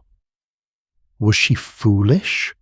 Or was she making a rational choice in an irrational system? I honestly do not know. Maybe both. But eye damage was not just about infections and belladonna. There was another practice less dramatic but more widespread: eyebrow plucking. Now, plucking a few stray hairs seems innocent enough, right? But I'm not talking about grooming. I am talking about removal, complete removal. In various periods throughout history, the fashionable eyebrow shape required removing all or most of your natural brows and drawing new ones in their place. In Elizabethan England, high foreheads were considered beautiful, so women would pluck their eyebrows and their hairline back several inches. In the 1920s and 30s, thin, highly arched brows were the ideal, so women would pluck out most of their natural brow and pencil in a thin line. The problem is that eyebrow follicles are delicate. Overplucking can damage them permanently. Pull out the same hair too many times and it stops growing back. So women who followed these fashion trends religiously often ended up with brows that would not grow back when the fashion changed. There are photographs from the 1940s and 50s of women whose eyebrows never recovered from the overplucking of previous decades. They were stuck drawing their brows on for the rest of their lives because the follicles were dead. And while that might seem like a minor problem compared to blindness or poisoning, think about what it represents. These women permanently altered their faces, chasing a trend that lasted maybe 10 years. They scarred themselves for fashion that went out of style while they were still young enough to regret it. This is the insidious thing about beauty culture. It is not just the big dramatic dangers. It is the accumulation of small harms. The eyelash curler that occasionally pulls out lashes, the tweezers that create permanent follicle damage, the makeup remover that irritates sensitive skin, the mascara that dries out lashes and makes them brittle. None of these things alone is catastrophic, but together over years and decades they add up. Now let me talk about something that connects to this idea of cumulative harm: eye strain from beauty practices. Because achieving certain looks required women to strain their eyes in ways that caused lasting damage. Think about applying elaborate eye makeup with only candlelight or dim gas lamps. You're leaning close to a mirror, squinting, straining to see what you're doing. Your eyes are working overtime to focus in low light. You do this every day, sometimes multiple times a day. Over years, this causes eye strain headaches and can accelerate vision problems. Or think about the fashionable practice of reading by romantic dim light. Bright light was considered harsh and unflattering, so young women would read by candlelight, straining their eyes, developing myopia that could have been prevented with better lighting. But better lighting meant people could see your imperfections, so they chose dim light and damaged vision. There is a reason why glasses became more common among women in the late 18 and early 1900s. Better education meant more reading, yes, but also beauty standards that discouraged proper lighting and encouraged eye strain. And once women needed glasses, that created a whole new set of problems, because glasses were not considered attractive. They were associated with age, with weakness, with unfemininity. So women who needed them would often refuse to wear them in public. They would navigate the world half blind rather than be seen wearing spectacles. There are accounts of women walking into furniture, missing steps, failing to recognize friends across a room, all because they would not wear their glasses where anyone could see them. They would rather be unsafe than unattractive. This continued well into the 20th century. My own grandmother told me about this. She needed glasses starting in her teens in the 1940s, but she would only wear them at home. In public, she went without. She had multiple near accidents, including almost walking into traffic because she could not see clearly. But she was convinced that wearing glasses would make her unmarriageable. She finally started wearing them regularly only after she was safely married. Even then, she would take them off for photographs. There are decades of family photos where she is clearly squinting because she cannot see properly, but refused to wear her glasses for the picture. This is what beauty culture does. It makes us choose between function and acceptability, between safety and appearance, between seeing clearly and being seen as attractive. And the saddest part is how these choices compound. The woman who damages her eyes with contaminated makeup develops an infection that makes her sensitive to light. So she wears dark glasses, but dark glasses make it harder to see. So she strains her eyes more, which causes headaches and further vision problems, which require glasses, which she refuses to wear, which causes more strain. It is a cascade of small harms, each one making the next one more likely. There is a broader point here about how beauty standards interact with health, because once you've damaged yourself in pursuit of beauty, you often have to do more harm to cover up the evidence of the first harm. The lead makeup damages your skin, so you wear more lead makeup. The arsenic destroys your complexion, so you take more arsenic. The eye makeup infects your eyes, so you wear more eye makeup to hide the redness and swelling. You get trapped in an accelerating cycle of damage and concealment, until your body is so compromised that you cannot function without the very things that are destroying you. This happens with modern practices too. Eyelash extensions damage your natural lashes, making them thin and sparse. So you become dependent on extensions to have any lashes at all. Frequent hair coloring damages your hair, making it brittle and thin. So you need more color to cover the damage, plus treatments to repair it, plus extensions to add volume. Tanning beds damage your skin, creating premature aging. So you need more intensive anti-aging treatments, which often have their own risks and side effects. We have not escaped this pattern. We have just medicalized it, made it more sophisticated, given it scientific names and clinical settings, but the underlying dynamic is the same as Victorian women trapped in their cycle of lead and arsenic: harm, conceal, repeat. Now I want to talk about one more aspect of eye-related beauty practices: the social signaling of eye contact, because this is where the physical and psychological merge in interesting ways. In many cultures and time periods, how women used their eyes was heavily regulated. Looking directly at men was considered forward or immodest.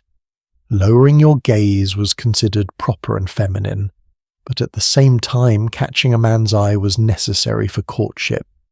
So women developed elaborate techniques: the sidelong glance, the flutter of lashes, the brief eye contact followed by looking away. These were not just flirtatious gestures, they were carefully calculated social maneuvers, ways of being simultaneously modest and available, demure and inviting, and this required constant vigilance, constant control of where you looked, when you looked, how long you looked. Can you imagine the mental energy that took always monitoring your own gaze, never relaxing, never just looking at what interested you? This is a different kind of eye strain, psychological rather than physical.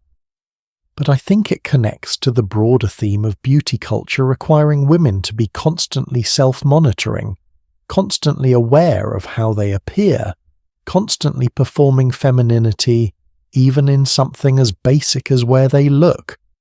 And if you were using Belladonna to dilate your pupils, this became even more complicated.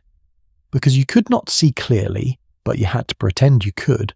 You had to navigate social situations, maintain eye contact, read social cues, all while essentially vision impaired.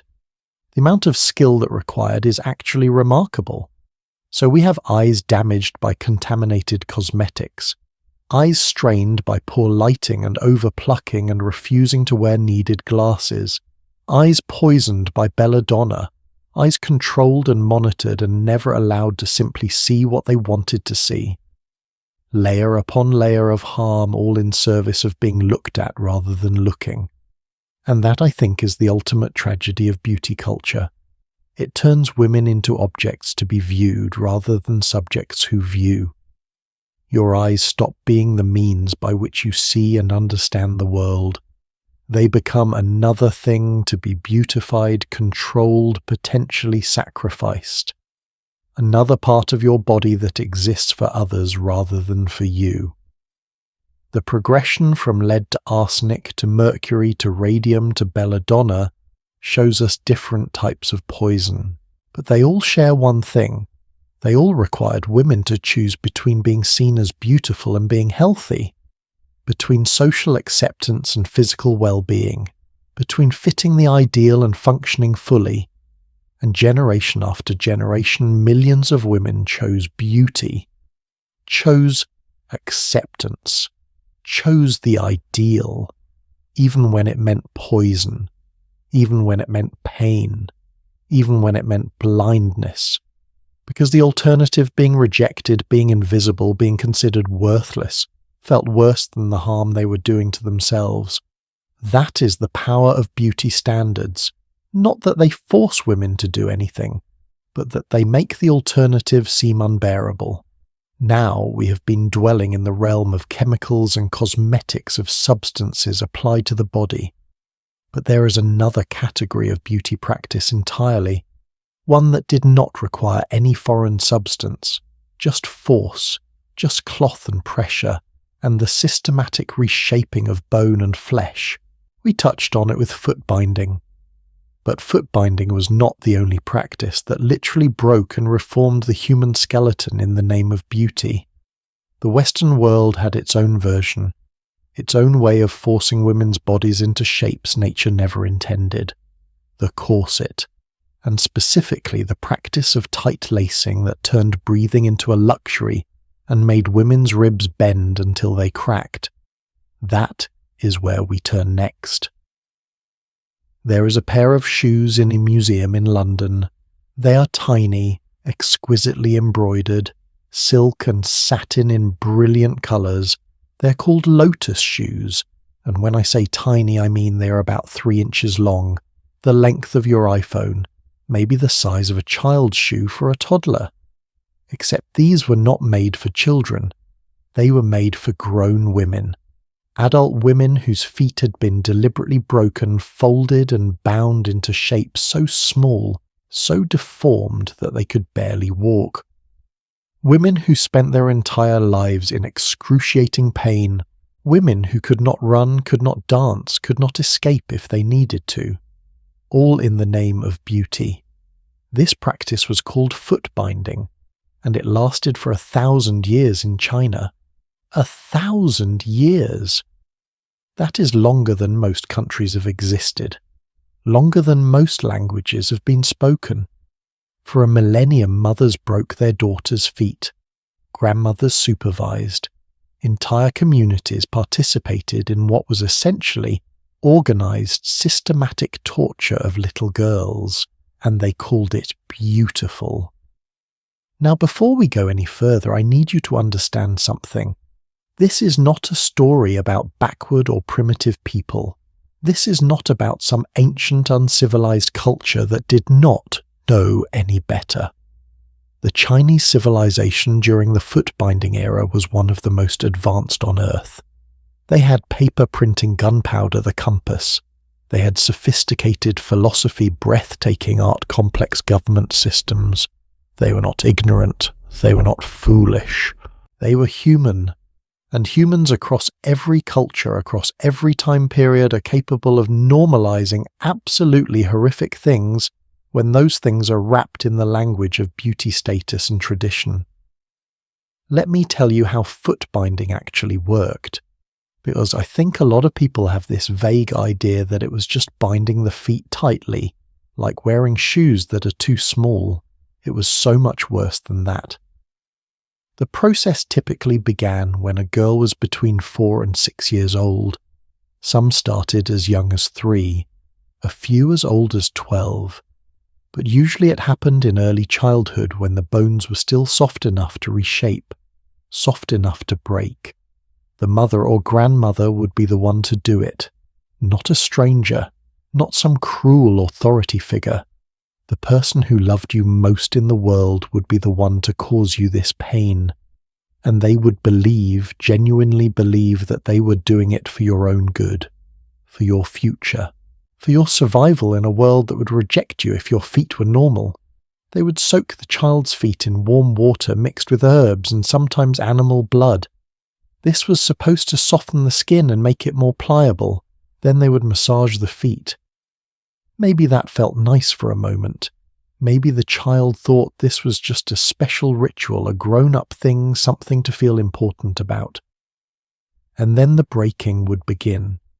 The 4 smaller toes, all except the big toe, would be curled down and under the foot, forced toward the heel, bent at unnatural angles. The foot would then be wrapped tightly in long strips of cloth. Sometimes silk for wealthy families, cotton for poorer ones. The bandages would be pulled as tight as possible, tighter than you can imagine, tight enough to cut off circulation, tight enough to feel like your foot was being crushed in a vice. And then the child would be made to walk on these freshly bound feet, because walking would help break the bones more completely, would help reshape them into the desired form. Can you imagine being 5 years old in the worst pain of your young life and being told to walk, being told this is normal, this is necessary, this is what makes you valuable? The pain was unbearable. Children would scream. They would cry for days. They would beg their mothers to stop, and some mothers would cry too as they tightened the bandages, as they insisted their daughters keep walking, as they did to their children what had been done to them. Every few days the bandages would be removed, the feet would be cleaned, and this is where it gets even more horrific. Dead skin would be peeled away, blisters would be drained, pus would be cleaned out, dried blood would be scraped off, because infection was common. Gangrene was a real risk. Some girls did die from infections that spread from their feet. Death was rare, but it happened, and after this cleaning, after this brief respite, the bandages would go back on, even tighter than before, because the goal was to make the foot smaller and smaller, to achieve what they called the golden lotus, 3 inches, the ideal, the perfect size. Most women never achieved that. Most ended up with feet that were 4 inches long. These were called silver lotus feet. Still horribly deformed, still cripplingly painful, but not quite perfect. If your feet were larger than 4 inches, they were called iron lotus, a mark of shame. a sign that you or your family had not committed fully enough to the process. The ultimate goal was not just small feet, it was a specific shape. The arch of the foot was supposed to be broken, forcing the heel and the toes as close together as possible. This created what was called the arch, a dramatic curve that made the foot look like a bent bow, like a crescent moon.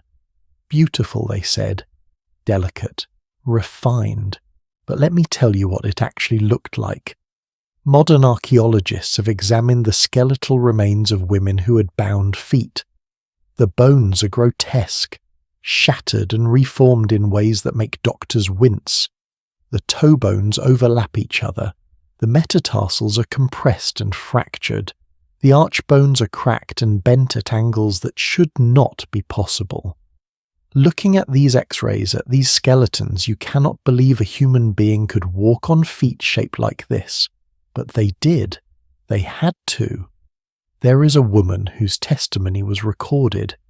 Her name was Sun Mei Ting, and she was interviewed in the late 20th century, one of the last survivors of footbinding. She was born in 1920. Her feet were bound when she was 6 years old, and she described the process in detail that is almost too painful to hear. She said the pain was so intense in the first year that she could not sleep, that she would cry through the night, that her mother would hold her and cry too but would not stop the binding. Could not stop because unbound feet meant no marriage meant no future, and what mother would condemn her daughter to poverty and rejection out of mercy? After about a year, Sun Mei Ting said the feet went numb. The nerves had been so damaged that she could not feel them anymore, which sounds like a blessing until you realize it means the tissue was dying. The circulation was so restricted that parts of her feet had essentially given up. But the binding continued for the rest of her life. When she married in 1942, her feet had already started to unbind naturally because the anti-foot binding movement had gained momentum. They called this liberated feet. But liberation is a generous term. Her feet were still only 22 centimeters long, about 8.5 inches. Her big toe looked normal, but the rest of her toes were flat, folded down under the sole of her foot. She had scars between her instep and toes from where the bones had broken through the skin when she was 6. She was 1.7 meters tall, about 5 feet 7 inches, a normal height. But her feet were the size of a child's. The disproportion was shocking, and she lived with this until she died. The pain had gone away decades earlier, she said, but the deformity never would. Now here is what I find most psychologically complex about foot binding. It was not primarily imposed by men. I mean, yes, men preferred women with bound feet. Yes, men wrote poetry about lotus feet. Yes, men made it a prerequisite for marriage, but the practice was perpetuated by women. Mothers made the choice to bind their daughters' feet. Grandmothers supervised. Aunts helped. Women who had suffered through it themselves inflicted it on the next generation. Why? Well, because they lived in a system where unbound feet meant social death. In most regions of China, especially among the Han Chinese majority, a girl with natural feet could not marry into a good family. Could not marry at all in some cases. She would be seen as coarse, unfeminine, lower class. She would be called big-footed, which was an insult. She would be condemned to poverty or to marriage far below her social status. So mothers made a calculation. Temporary pain versus lifelong rejection.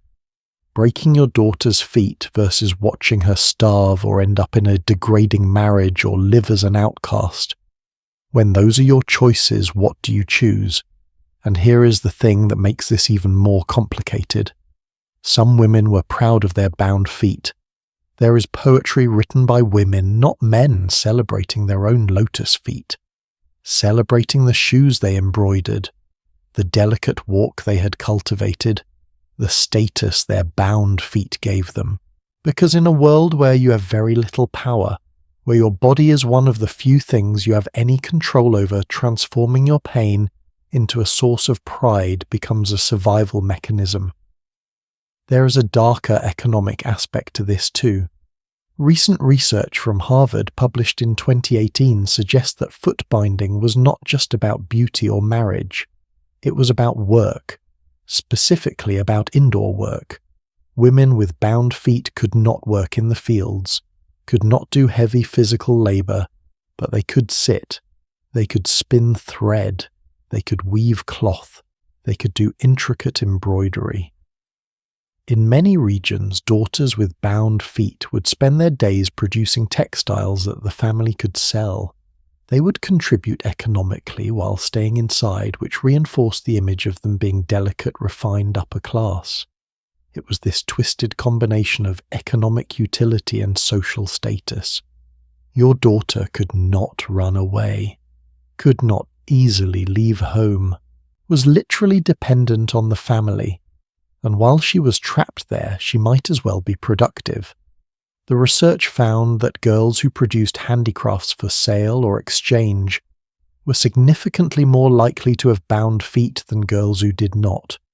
It was not just about beauty. It was about creating a workforce that was skilled, stationary, and profitable. But footbinding did eventually end. The first serious attempts to ban it came in the 1600s during the Qing dynasty. The Manchu rulers who had conquered China found the practice barbaric. They issued edicts in 1636, 1638, and 1664 forbidding footbinding, and the Han Chinese population largely ignored them. They saw it as the Manchus trying to destroy their culture, so they kept right on binding feet for another 300 years. The practice finally started to decline in the late 1800s and early 1900s. Western missionaries were horrified by footbinding and campaigned against it. Chinese reformers saw it as a symbol of China's backwardness compared to the modernizing West. They argued that crippling half the population was literally weakening the nation. In 1911, after the Nationalist Revolution, the new Republic of China officially outlawed footbinding in 1912. But laws and reality are different things. In rural areas, in conservative families, the practice continued. Some mothers did it in secret. Some communities looked the other way. It was not until 1949, when the People's Republic of China was established, and enforcement became strict, that footbinding truly ended. But women who had undergone the practice lived on for decades. The photographer Jo Farrell spent 9 years starting in 2005 tracking down survivors. She found only 50 women. Some were over 100 years old, and she photographed them, documented their stories, preserved this history before it disappeared entirely. She found 5 women who were still binding their feet in the 21st century, still wrapping those bandages, still maintaining that shape. They lived in hiding because they were ashamed, or maybe because they had done it for so long that they did not know how to stop. Or maybe because unbinding after 80 or 90 years would be unbearably painful in a different way. Here is what haunts me most about footbinding. It was not a few years of suffering, it was a lifetime. Every single day those women woke up with broken feet. Every step was a reminder. Every shoe was custom made for deformity. Every glance down was a vision of what had been done to them when they were too young to consent. And for what? For beauty, they said, for status, for marriage prospects, but really for compliance, for control, for the preservation of a social system that required women to be literally crippled to maintain their place within it. You know what the craziest part is. By the 19th century, footbinding had become so normal that there were debates about the right way to do it. Not whether to do it, but how. What age to start? What technique was best? What size was ideal? It had become so thoroughly accepted that people had forgotten it was a choice. They thought it was just what you did. like cutting your hair or piercing your ears, except infinitely more destructive, and that is what terrifies me about normalized cruelty. Once something becomes tradition, once it is what everyone does, once it is tied to your identity and your culture and your sense of belonging, it becomes almost impossible to question. You do not even see it as cruel anymore. You see it as necessary, as beautiful even, as what makes you who you are. Footbinding ended, finally, but it took 1,000 years. 1,000 years of mothers breaking their daughters' feet because their mothers had broken theirs. 1,000 years of pain being passed down as inheritance.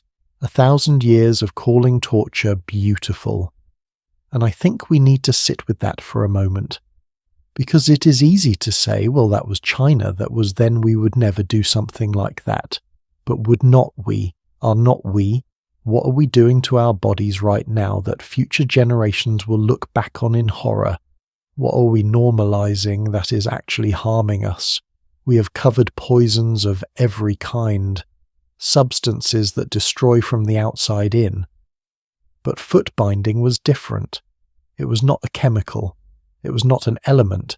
It was pure physical force. The deliberate breaking and reshaping of the human body. And it was done by loving hands to helpless children who trusted the adults caring for them. But there was another practice that reshaped women's bodies, another way of breaking and bending and forcing the skeleton into unnatural shapes. And this one happened in the West, in Europe, in America. To women we think of as modern, educated, liberated. Women who wore corsets so tight for so many years that their ribs became deformed, and their organs shifted, and their bodies bore the marks of compression for the rest of their lives. That is where we're going next. To the world of tight-lacing wasp waists, and Victorian ideals of beauty that required women to be shaped like hourglasses even if it meant they could not breathe. Victorian England, 1867. A physician publishes X-ray images that will shock the medical community. Dr. Ludovico Followell has convinced several fashionable women to be X-rayed while wearing their corsets. The images are disturbing. Ribs that should form a gentle oval are crushed into unnatural circles. The floating ribs at the bottom are bent inward at impossible angles. The spine, which should have a graceful curve, is compressed and straightened. Organs that should have room to function are squeezed into whatever space remains. These are not medical anomalies. These are not diseased bodies. These are normal, healthy women whose skeletons have been permanently deformed by their clothing, by garments they put on every morning and wore for 16, 18, 20 hours a day. From childhood through old age, year after year, decade after decade, the corset. We think we know what it is.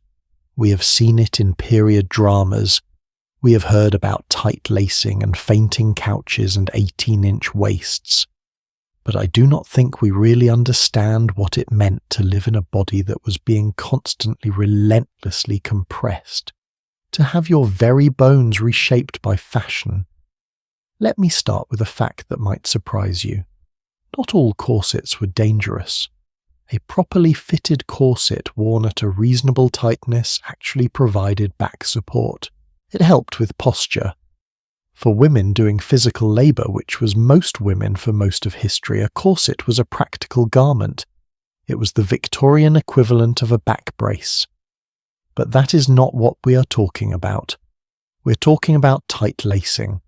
We're talking about the extreme pursuit of the wasp waist. We're talking about women who are measured for corsets with waist sizes of 17, 18, 19 inches. Women who laced themselves so tightly that they could barely breathe, could not bend at the waist, could not digest a full meal. And we're talking about a practice that started in childhood. Girls as young as 8 or 9 were put into training corsets, not the elaborate, heavily boned garments their mothers wore, but lighter versions designed to shape their growing bodies. to train their ribs to compress their organs, to rearrange their spines to straighten, so that by the time they were adults, tight lacing would feel normal. Their bodies would have literally grown around the corset. There is a skeleton in the Hunterian Museum in London.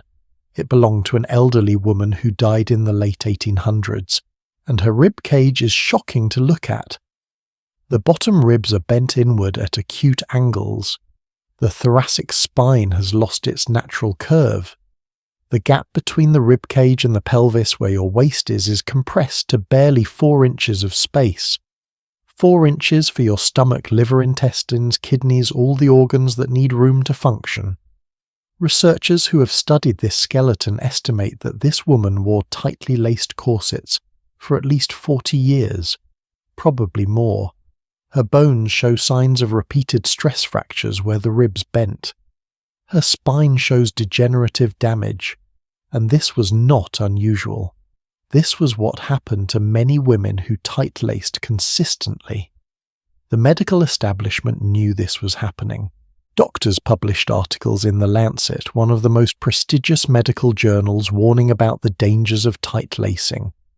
From the late 1860s through the early 1890s, they published more than 1 article per year on this topic. More than 1 article per year for over 2 decades, documenting the damage, describing the symptoms, begging women to stop, and women kept right on doing it. Because looking right was more important than breathing easily. Having a 20-inch waist was more valuable than having functional organs. Let me tell you what tight lacing actually feels like. This comes from first-hand accounts, diaries and letters from Victorian women.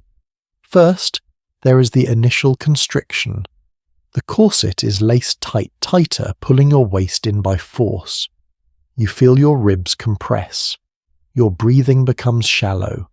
You cannot take a deep breath. If you try, the corset stops you. It physically prevents your ribcage from expanding fully. Then there is the standing. You cannot slouch. The corset forces you upright, which sounds nice in theory. Good posture and all, but in practice means you cannot relax, cannot curve your spine, cannot bend forward. Want to pick something up off the floor? You have to squat, keeping your torso perfectly straight because the boning in the corset will not allow you to fold at the waist. Eating becomes complicated. Your stomach is compressed. A normal meal makes you feel overstuffed, painful even. So you eat less. You take tiny portions. You avoid anything that might cause bloating or gas, because there is literally no room for your digestive system to expand. Some women fainted after eating because their bodies could not manage digestion in such confined space. And the pain. Constant pain. The bottom edge of the corset digs into your hips. The boning presses against your ribs with every breath. If you wear it long enough, you develop grooves in your skin, permanent indentations where the corset has been. Some women had grooves so deep they persisted decades after they stopped wearing corsets. Here is where it gets psychologically disturbing. After years of wearing a tightly laced corset, many women could not stand up straight without one. Their back muscles had atrophied from disuse. The corset had been doing all the work of holding them upright, so if they tried to take it off, they would collapse. They were literally dependent on the garment that was destroying them. And there was another effect. Some women described feeling faint when they removed their corset. Dizzy, disoriented, blood rushing through their torso in ways it had not been able to while they were laced. Their bodies had adapted to the compression. Removing it felt like a shock to the system. There was even a medical term for this, corset dependency. You became addicted to the very thing that was harming you. Now let us talk about the skeleton, because this is where the Victorian obsession with tiny waists left permanent evidence. Researchers have examined skeletal remains from the 1700s and 1800s. They can identify women who tight-laced just by looking at their bones. The most obvious sign is the ribs. Normal ribs form an oval wider side to side than front to back. tight-laced ribs form a circle. The lateral ribs are pushed inward, creating a more cylindrical rib cage. The floating ribs, the bottom two pairs that do not attach to your sternum, are often bent downward or even broken and healed at odd angles. Then there is the spine. The thoracic spine, the part in your mid-back, should have a gentle curve outward. But in tight laces, this curve is often flattened or even reversed. The vertebrae are compressed together. Sometimes the spinous processes the bumps you can feel down your back overlap each other instead of sitting neatly stacked, and the space between the ribcage and pelvis, your waist, is shortened. The bottom ribs are pushed down toward the pelvis. The top of the pelvis is pushed up toward the ribs. The whole torso is compressed vertically as well as horizontally. This is not subtle damage. This is not something you would only see under a microscope. This is obvious, dramatic skeletal deformation visible to the naked eye. And yet when researchers look at mortality data from this period, they find something surprising. Women who tight-laced did not die significantly younger than women who did not. Their life expectancy was about the same. Does that mean tight-lacing was safe? Absolutely not. It means they survived. It does not mean they were healthy. It does not mean they were pain-free. It does not mean they had good quality of life. They just did not die from it at significantly higher rates, but they suffered. They had chronic digestive problems. Constipation was rampant among tight-lacing women. They could not fully expand their lungs, so they were more susceptible to respiratory infections. They fainted regularly. They had chronic pain. They could not exercise vigorously, could not run if they needed to escape danger, and if they were pregnant, the corset did not stop. There were maternity corsets designed to accommodate a growing belly while still cinching the waist. Women wore corsets through pregnancy. While their bodies were trying to create space for a developing fetus, their clothing was actively preventing that space from existing. Did this harm the babies? We do not have clear data, but we do know that corsets were blamed for miscarriages, for difficult births, for sickly infants. Whether those claims were medically accurate or not, the fact is that women were compressing their pregnant bodies into rigid garments. That cannot have been optimal. Now I want to address a myth. You have probably heard that women had ribs surgically removed to achieve smaller waists.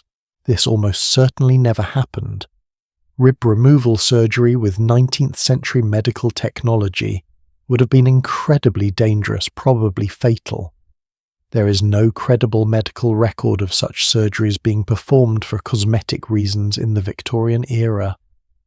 The myth probably arose because the skeletal deformation from tight lacing was so extreme that people could not believe it happened naturally.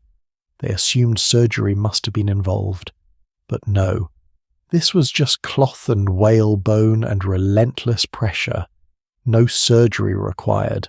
What eventually killed the corset. Not medical warnings. Not skeletal evidence. Not women deciding their health mattered more than their waist size. No, what killed the corset was World War I. When the war started, able-bodied men went to fight. Women had to take over their jobs, factory work, physical labour, jobs that required bending, lifting, moving quickly. You cannot do that in a tightly laced corset. It is physically impossible. So women started wearing looser garments, more practical clothing. And once they experienced what it was like to move freely, to breathe deeply, to bend at the waist without restriction, many of them did not want to go back. Then came the flapper era of the 1920s. The fashionable silhouette changed completely. Instead of exaggerated curves, the ideal was boyish and straight. Flat chest, straight hips, dropped waist. A tight corset actively prevented you from achieving this look. So fashion, which had mandated corsets for centuries, suddenly made them obsolete. Within a generation, the corset went from mandatory to old-fashioned to extinct. Not because anyone realized it was harmful, but because the aesthetic changed and the practical requirements of society shifted. The corset shows us something important about how beauty practices end. It is rarely because we collectively decide they are wrong or harmful. It is usually because something external changes, economics or technology, fashion trends. The practice becomes impractical or unfashionable, and only then do we abandon it. And we tell ourselves we are more enlightened now. We look at Victorian women in their corsets and think, how could they? But are we really different? We wear shapewear that compresses our organs. We wear heels that deform our feet and strain our backs. We get waist trainers that, yes, are literally just updated corsets marketed as fitness equipment. The garment has changed. The willingness to reshape our bodies through external force has not. Corsets are mostly gone now, relegated to costume parties and historical reenactments. But the desire for a tiny waist remains, and we have found new ways to achieve it. Cosmetic surgery, rib removal, which is now actually possible with modern medicine, waist training, which is the exact same concept as tight lacing with a new name, and Instagram marketing. We have learned nothing. We have simply updated our tools. But there is one more category of beauty horror we need to discuss before we can understand the full picture. We have talked about poisons, about broken bones, about reshaped skeletons. Now we need to talk about the small things, the practices that were not quite as dramatic but were just as telling about what women were willing to endure. The minor tortures that seem almost quaint compared to eating arsenic or binding feet, but that reveal the same underlying pattern. Hair removal with explosive chemicals, face washing with sulfuric acid, green dresses that dropped arsenic dust with every movement. These are the smaller horrors, the everyday dangers, the thousand cuts that made up the daily reality of trying to be beautiful. And that is where we're going next. Sometimes it is not the big dramatic dangers that get you. Sometimes it is the accumulation of 1,000 small choices, the daily rituals, the minor discomforts, the things that seem harmless because each one individually is not quite deadly enough to kill you, just deadly enough to damage you, slowly, quietly, over decades. We have talked about the spectacular poisons, the broken bones, the reshaped skeletons, but there was a whole world of beauty practices that were dangerous in subtler ways, and I think these deserve attention too, because they reveal something important. They show us that it was not just special occasions that required suffering. It was every single day, from the moment you woke up to the moment you went to sleep. Beauty culture demanded constant, relentless harm. Let me start with something that sounds almost comical until you realize how many women were injured by it. Hair removal. Now we think of hair removal as a modern concern, right? Razors, waxing, laser treatments. But women have been removing unwanted hair for thousands of years, and the methods they used make modern waxing look downright pleasant. There is a recipe from 1776. It was published in a beauty manual, the kind of book that respectable ladies would keep in their dressing rooms. The recipe was for a depilatory cream, something to remove unwanted hair from the arms, legs, face wherever it was deemed unfeminine. The main ingredient, quicklime, calcium oxide, the same substance used in cement and plaster, mixed with ointment, which is arsenic sulfide. You would make a paste of these substances, apply it to your skin, leave it on until it burned away the hair, then wash it off. Except quicklime does not just remove hair, it burns skin. It is caustic, highly alkaline, it causes chemical burns, and when you mix it with arsenic compounds, you're essentially applying a corrosive poison to your skin and leaving it there until it eats through the hair follicles. The recipe cheerfully notes that you might experience some redness and irritation. Some redness and irritation. What it does not mention is the scarring. The chemical burns. The fact that if you got this mixture anywhere near a mucous membrane, you could cause serious damage, or that breathing the fumes while mixing it could damage your lungs. But women used it regularly, because unwanted body hair was considered masculine, coarse, unrefined. Better to have chemical burns than visible hair. And here is the truly disturbing part. The recipe also notes that this mixture is flammable. If you are using it near an open flame like the candles and oil lamps that were the only source of light in most homes, it could ignite. The book warns you to be careful, as if careful is a meaningful word when you're coating yourself in a flammable, caustic poison. There are documented cases of women catching fire while using depilatories. Their clothing would ignite. They would suffer severe burns. Some died. And this was considered an acceptable risk, a tragic accident certainly, but not a reason to stop the practice. Now let me talk about something even more everyday. Face washing. You wash your face every day, right? It is basic hygiene. Except in the past, face washing was not about cleanliness, it was about beauty. And the substances women used to wash their faces were often worse than any dirt they were trying to remove. There was a recipe from the 1700s for something called aqua vitae, water of life. It was a facial wash supposed to make your skin bright and youthful. The recipe called for distilled water rose petals for fragrance and 5 or 6 drops of spirit of vitriol. Spirit of vitriol is sulfuric acid, concentrated sulfuric acid, the same substance that can dissolve metal. And women were putting 5 or 6 drops of it in water and washing their faces with it. Now the recipe does specify that it should be diluted, but here is the problem.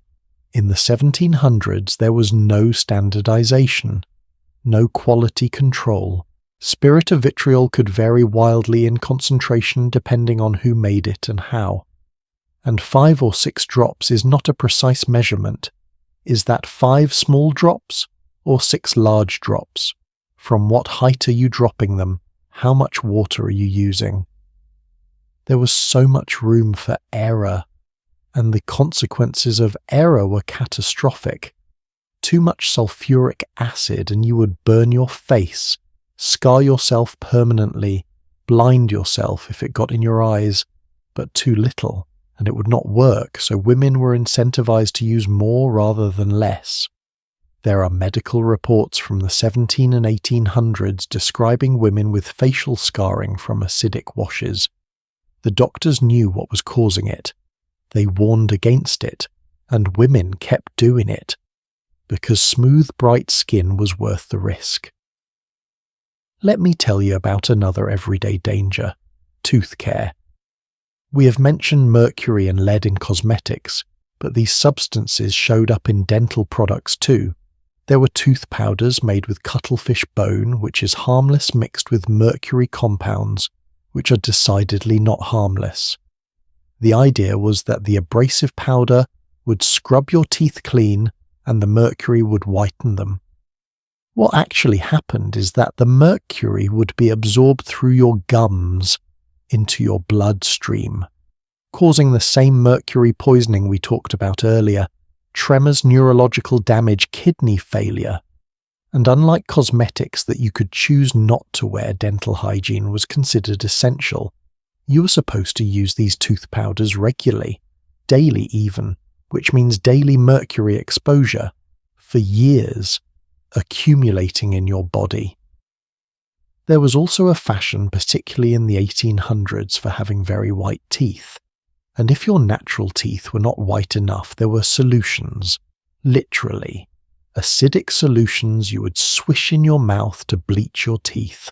These solutions would whiten your teeth temporarily. They would also dissolve your tooth enamel permanently, so your teeth would look great for a few months and then start rotting because you had destroyed the protective layer. But by then the damage was done. I found a letter from 1842 where a woman described her experience with these tooth whiteners.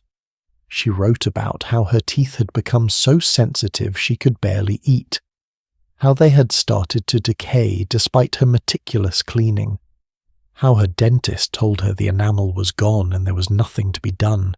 She was 35 years old and her teeth were ruined. But here is what broke my heart about this letter. She said she did not regret it.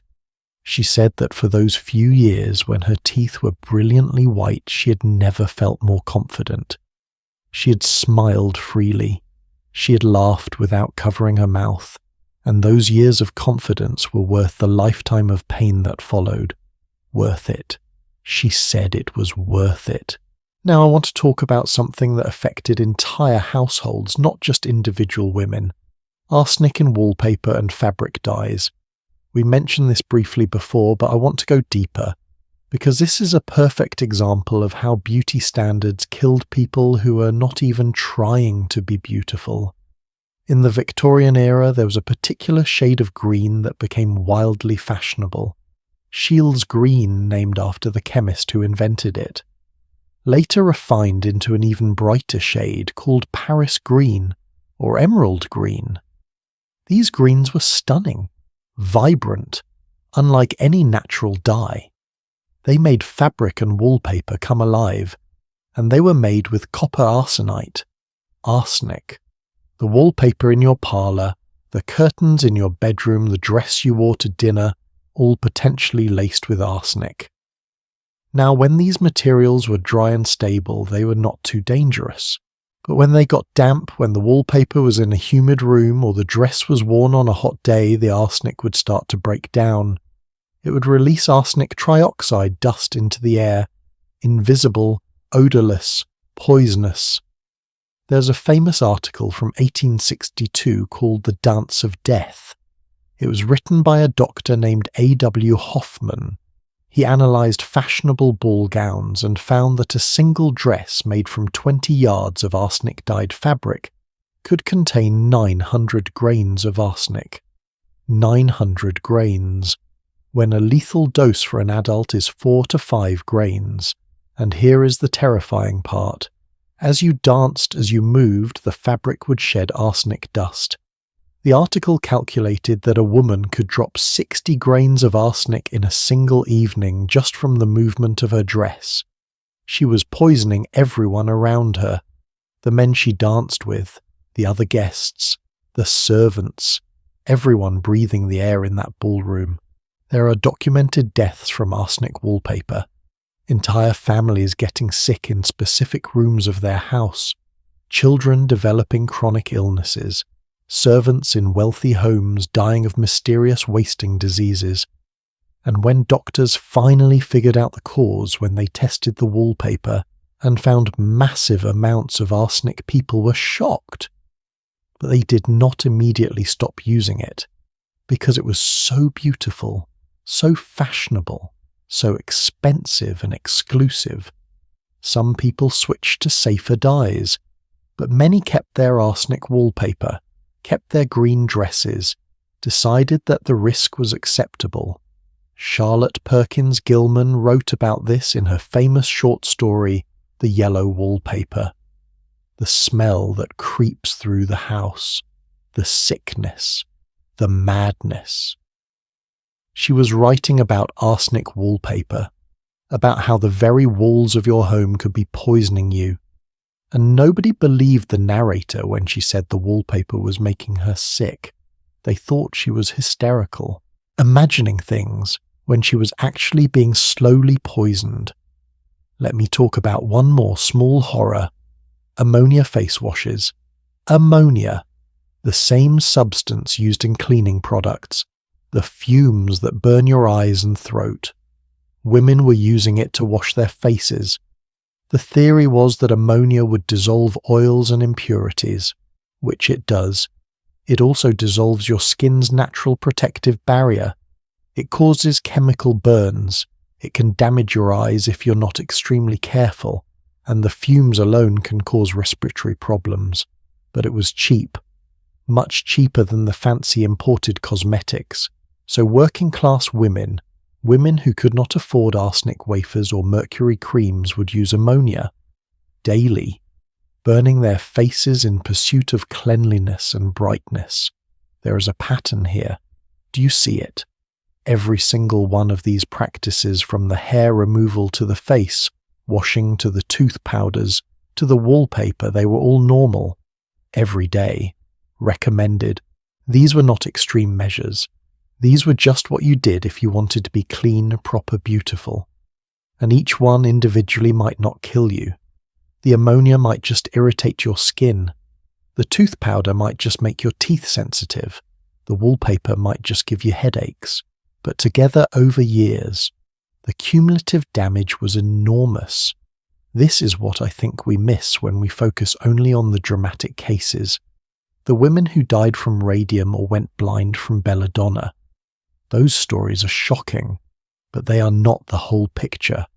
The whole picture is millions of women suffering from chronic low-level harm, from the 1,000 small poisons that made up daily life. And here is what makes it even worse. These women often did not know they were being harmed.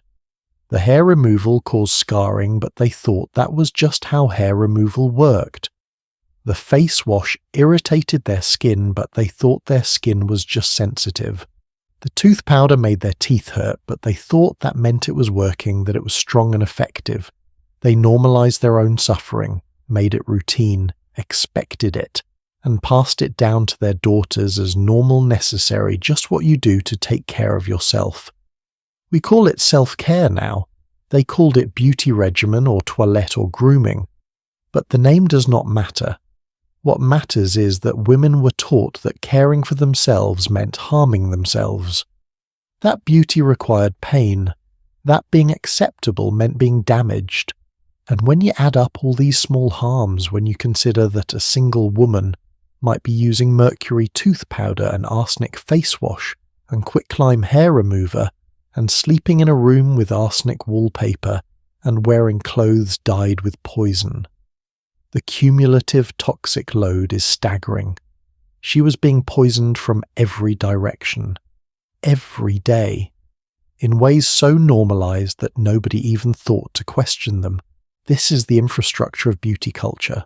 Not just the spectacular practices, but the everyday rituals, the mundane routines, the small sacrifices that seem insignificant until you multiply them by days and years and lifetimes. So we have seen what they did. We have catalogued the poisons and the practices, the broken bones and the damaged organs, the big dramatic horrors and the small everyday harms. We have spent hours documenting the suffering, the death, the casual cruelty of beauty standards. But we have not answered the fundamental question, the one that has been lurking beneath every story, every statistic, every tragic case study. The question that matters more than any of the details. Why? Why did they do it? Why did intelligent, capable women choose to poison themselves, break their bones, damage their bodies in ways that they often knew were harmful? Why did mothers do this to their daughters? Why did entire societies normalize and celebrate practices that destroyed half their population? Understanding what happened is important, but understanding why it happened, that is essential, because the why tells us whether we have actually changed, whether we have learned, whether we are different from the women who ate arsenic and dripped belladonna into their eyes and laced their corsets until their ribs cracked. That is the question we need to answer next, not just what they did or how they did it, but why. Why would anyone choose this? And more importantly, are we still making the same choice just with different poisons? You know what the hardest question is, not what happened. We have covered that in painful detail, not how it happened. The mechanisms of lead poisoning, arsenic accumulation, mercury madness, radioactive decay, broken feet, compressed ribs. We understand those now. The hardest question, the one that keeps me up at night, is why? Why did they do it? Why did intelligent, capable, strong women choose to poison themselves, break their own bones, reshape their bodies into forms that cause them agony, And more importantly, why would they do it to their daughters? How does a mother who knows the pain, who has lived through it, who bears the scars, turn around and inflict that same suffering on her own child? The easy answer is to say they were forced, to say that men made them do it, that patriarchy demanded it, that they had no choice, and there is truth in that. Absolutely. But it is not the whole truth. Because the whole truth is messier, more uncomfortable, and ultimately more revealing about human nature than we might want to admit. Let me tell you about a letter I found in my research. It was written in 1789 by a woman in France. She was writing to her sister about her upcoming wedding, and in this letter she described her beauty routine, the lead makeup she applied every morning, the arsenic powder she used to keep her complexion clear, the Mercury rouge on her cheeks, and then she wrote something that stopped me cold. She said, "I know these things are not good for me. Mama warned me as her mama warned her, but what choice do I have? Would you have me appear at my wedding with a plain face? Would you have my new husband think he married beneath himself? Would you have his family whisper that he could have done better? I will risk my health for my happiness. For what is life without love and security?" Let me read that last part again. I will risk my health for my happiness. For what is life without love and security? This woman knew. She knew she was poisoning herself. Her mother had warned her, passing down knowledge from grandmother to mother to daughter. 3 generations of women who understood the danger and did it anyway. Because the alternative in their world was worse than poison. And that is the key, is not it in their world. Because we are sitting here in our world with our options, with our relative freedom, looking back and thinking, how could they? But they were not living in our world. They were living in a world where a woman's entire future depended on making a good marriage, where making a good marriage depended on being beautiful, and where being beautiful had very specific, very narrow, very dangerous requirements. Think about what marriage meant for women in most of these societies. It was not just about love or companionship, it was literally about survival. In most places for most of history, women could not own property, could not inherit, could not work in most professions, could not support themselves independently. Marriage was the only path to security, to status, to literally having a roof over your head and food to eat. So when a mother in China bound her daughter's feet, she was not just following tradition. She was making a calculated decision. Bound feet meant a better marriage prospect. A better marriage meant her daughter would eat regularly, would have a home, would not end up destitute or forced into degrading work. The pain was temporary, she told herself. The pain would fade. But poverty and rejection would last a lifetime. When a Victorian woman tight-laced her corset until she could barely breathe, she was not just being vain. She was signalling to the world that she was from a good family, that she had the discipline and refinement expected of upper-class women, that she was a suitable wife for a man of means.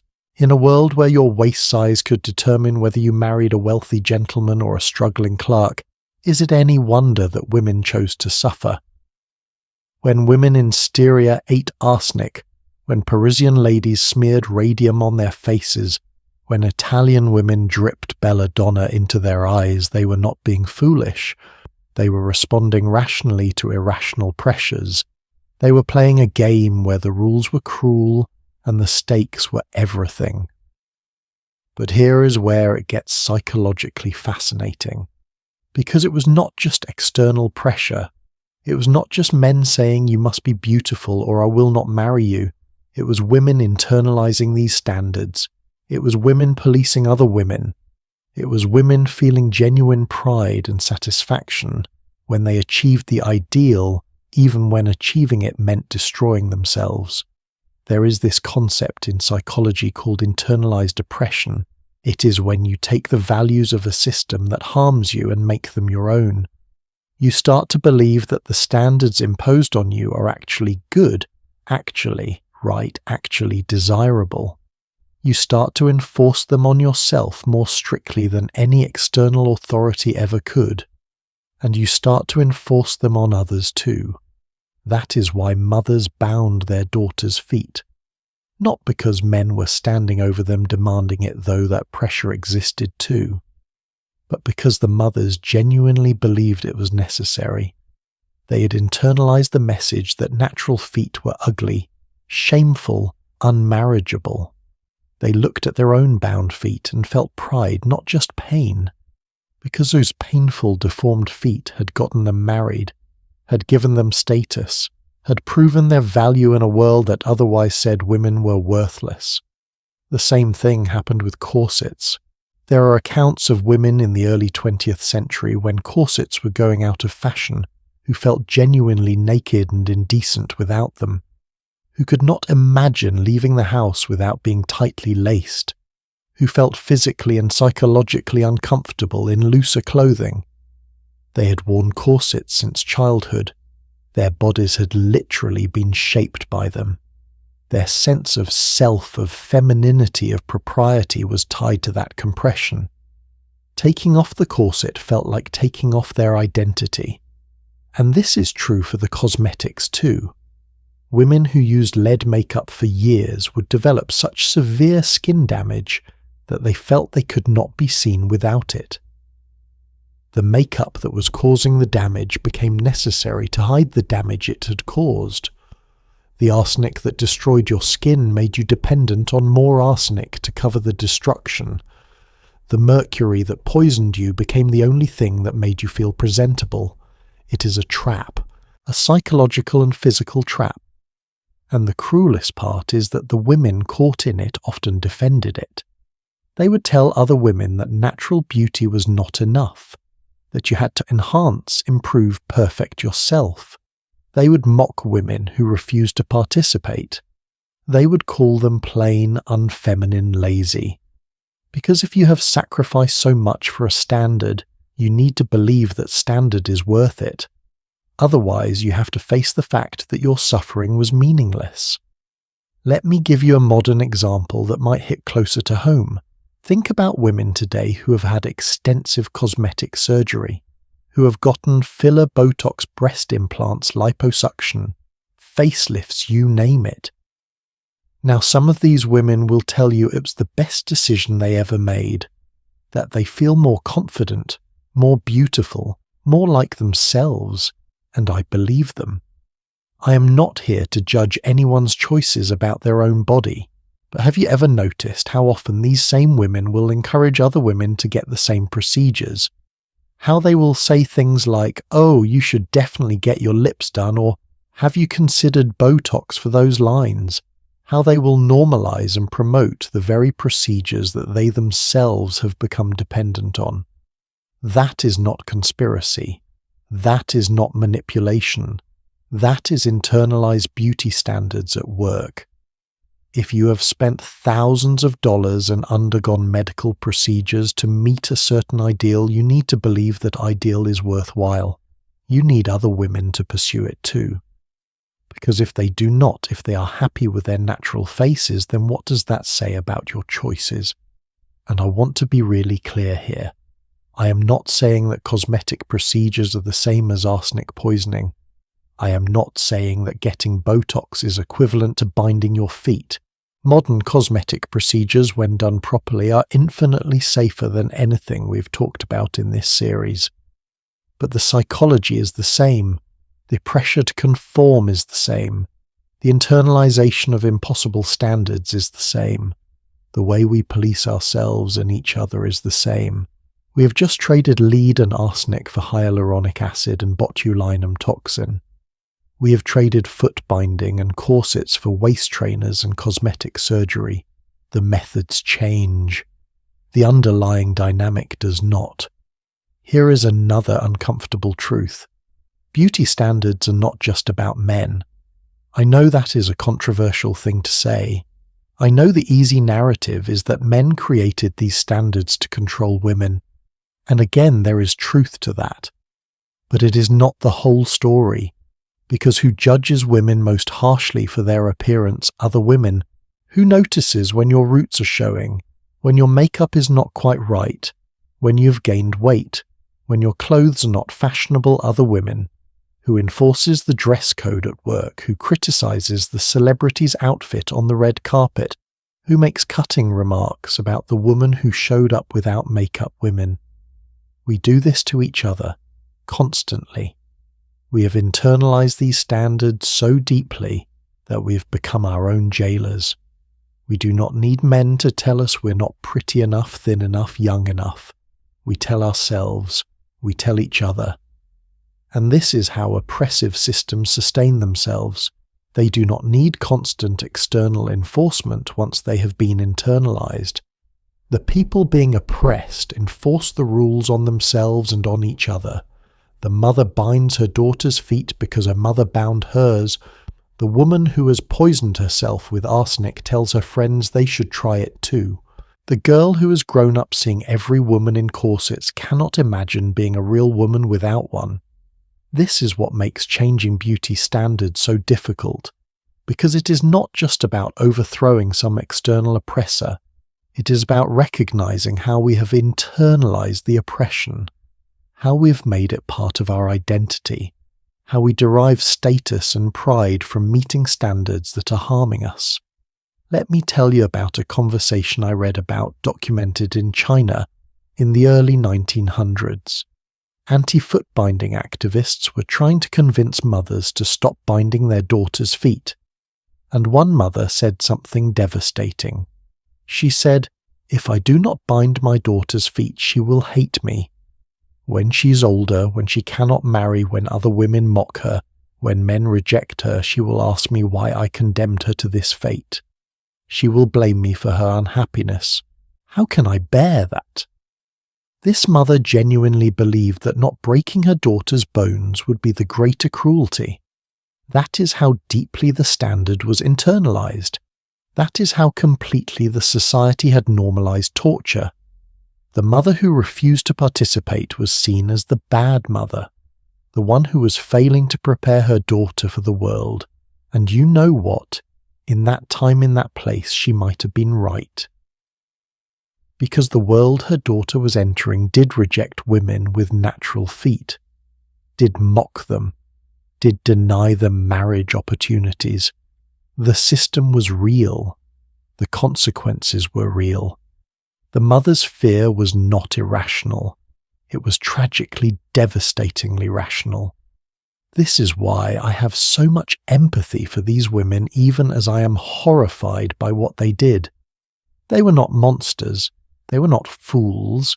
They were people trapped in systems that gave them impossible choices. Hurt your child now, or watch them suffer later. Poison yourself gradually, or face immediate rejection. Conform to standards that will damage you or be excluded from society entirely. When those are your options, what do you choose? And more importantly, how do we make sure future generations do not face the same impossible choices? Because here is the thing. We like to think we've evolved past this. We like to think we would never do what they did. But we are still making these same impossible choices. We are still internalizing harmful standards. We are still judging ourselves and each other against ideals that require us to alter, enhance, improve our natural bodies. We are still teaching our daughters that their appearance matters more than their health. Maybe not explicitly, maybe not intentionally, but when we diet obsessively, when we apologize for eating, when we criticize our own bodies in front of them, when we spend hours and fortunes on beauty routines, what message are we sending? We are telling them that natural is not good enough, that you have to work at being beautiful, that your value is tied to how you look. The same messages that led women to eat arsenic, to bind their feet, to tight-lace their organs. I am not saying we should never wear makeup or care about our appearance. I am not advocating for some return to a mythical state of natural purity. I am saying we need to be aware of when we are participating in our own oppression, when we are enforcing standards that harm us, when we are passing down pain to the next generation and calling it tradition or beauty or self-care, because that is what all of this was called, self-care, taking care of your appearance, being a proper woman, doing what is necessary to secure your future. The language was always positive, empowering even. You're taking control of your beauty, you're investing in yourself, you're enhancing what nature gave you. But underneath the positive language was pain, was poison, was broken bones and damaged organs and destroyed lives. And the women who suffered through it were told they were doing it for themselves, for their own good, for their own happiness. Sound familiar? We have spent hours now exploring the what and the how of historical beauty practices. We have seen the damage, we have counted the bodies, we have documented the suffering. But understanding the why, understanding the psychology that made women choose poison, that made mothers break their daughters' feet, that made entire societies normalize torture in the name of beauty, that is the key to making sure we do not repeat these patterns. Because the dangers have not gone away. They have just changed form. The pressure has not lessened. It has just found new channels. The internalized standards are still there, still shaping our choices, still making us complicit in our own suffering. But awareness is the first step toward change. Understanding how these patterns work is the beginning of breaking them. Recognizing when we are enforcing harmful standards on ourselves or on others gives us the power to choose differently. So we have explored the psychology. We have sat with the discomfort of understanding why women made these choices. But before we can talk about solutions, about how we move forward, there is one more piece of the story we need to tell. We need to talk about how it ended, how these practices finally stopped, what it took to break these 1,000-year-old patterns, what forces were powerful enough to overcome internalized oppression and cultural tradition. Because knowing how change happened in the past might give us clues about how to create change in the present, and that is where we are going next. Change is a strange thing. It never happens the way you think it will. It does not arrive like thunder, sudden and dramatic. It seeps in slowly like water through cracks in a dam, and then one day the dam breaks and everyone acts surprised, even though the water has been pushing for decades. That is how dangerous beauty practices ended.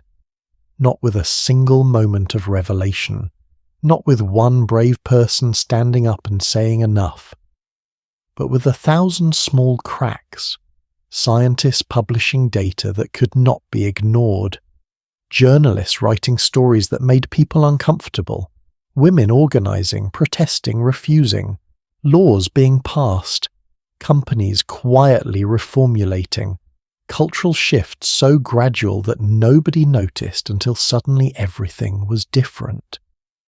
Let me tell you about a death that changed the world. Marie Curie died on July 4th, 1934. She was 66 years old. The official cause of death was aplastic anemia. Her bone marrow had stopped producing blood cells, but everyone knew what really killed her. Radiation. Decades of working with radioactive materials, of handling radium and polonium, with her bare hands, of keeping test tubes of glowing substances in her pockets, had destroyed her from the inside out. Her death was front-page news across the globe. This was not some unknown factory worker. This was Marie Curie, two-time Nobel Prize winner, one of the most famous scientists in the world, the woman who had discovered radium in the first place, and radium had killed her. The irony was not lost on anyone. The very substance she had brought into the world, the element she had isolated and studied and championed, had taken her life. And suddenly radium did not seem so miraculous anymore. It seemed dangerous, deadly. The glowing wonder element became the glowing killer. Within 3 years of her death, France passed strict regulations on radioactive materials. In 1937, the government classified thorium and radium as poisons. Any product containing them had to carry a red poison label and could only be sold with a medical prescription. Thoradia, that beautiful Art Deco cosmetics line we talked about earlier, had to remove the radioactive ingredients from their formulas. The party was over. But Marie Curie's death was not the only catalyst. There was another story, another tragedy that had been building for years. The Radium Girls. Young women who worked in factories painting watch dials with luminous radium paint. We touched on them briefly before, but their story deserves more attention because they did not just die. They fought.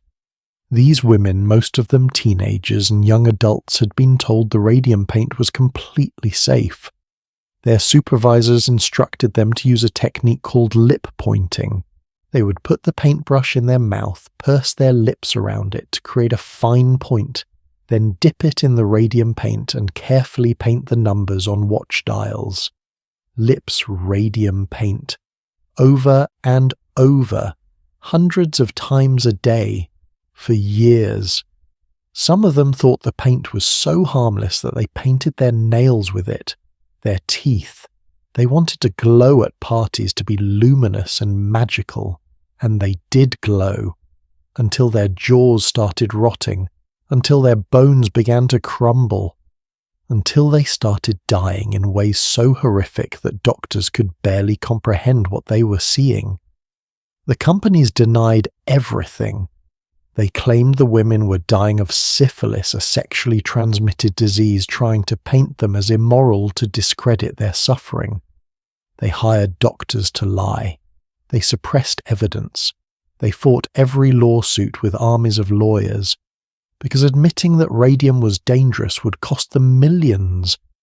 But the women kept fighting, even as they were dying, even as their bodies literally fell apart.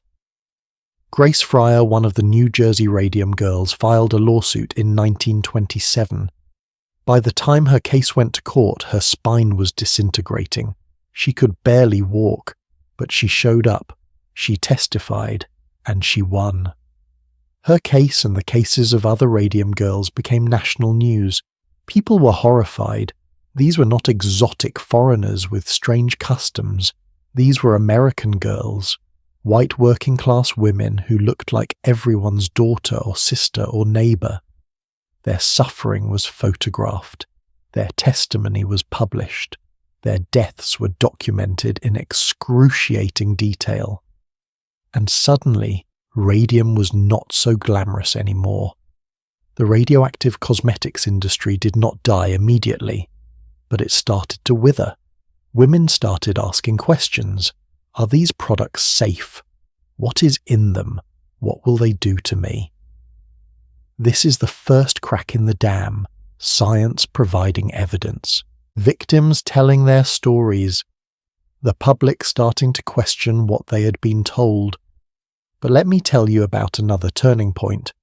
This one happened much earlier, and it involved lead. Remember how I told you that England classified white lead as a poison back in 1631? Well, classifying something as poison and actually stopping people from using it are two very different things. For almost 300 years after that classification, women kept using lead makeup. It was not until the early 1900s that it truly started to disappear. And you know why? Not because of laws, not because of moral outrage, but because someone invented a better alternative.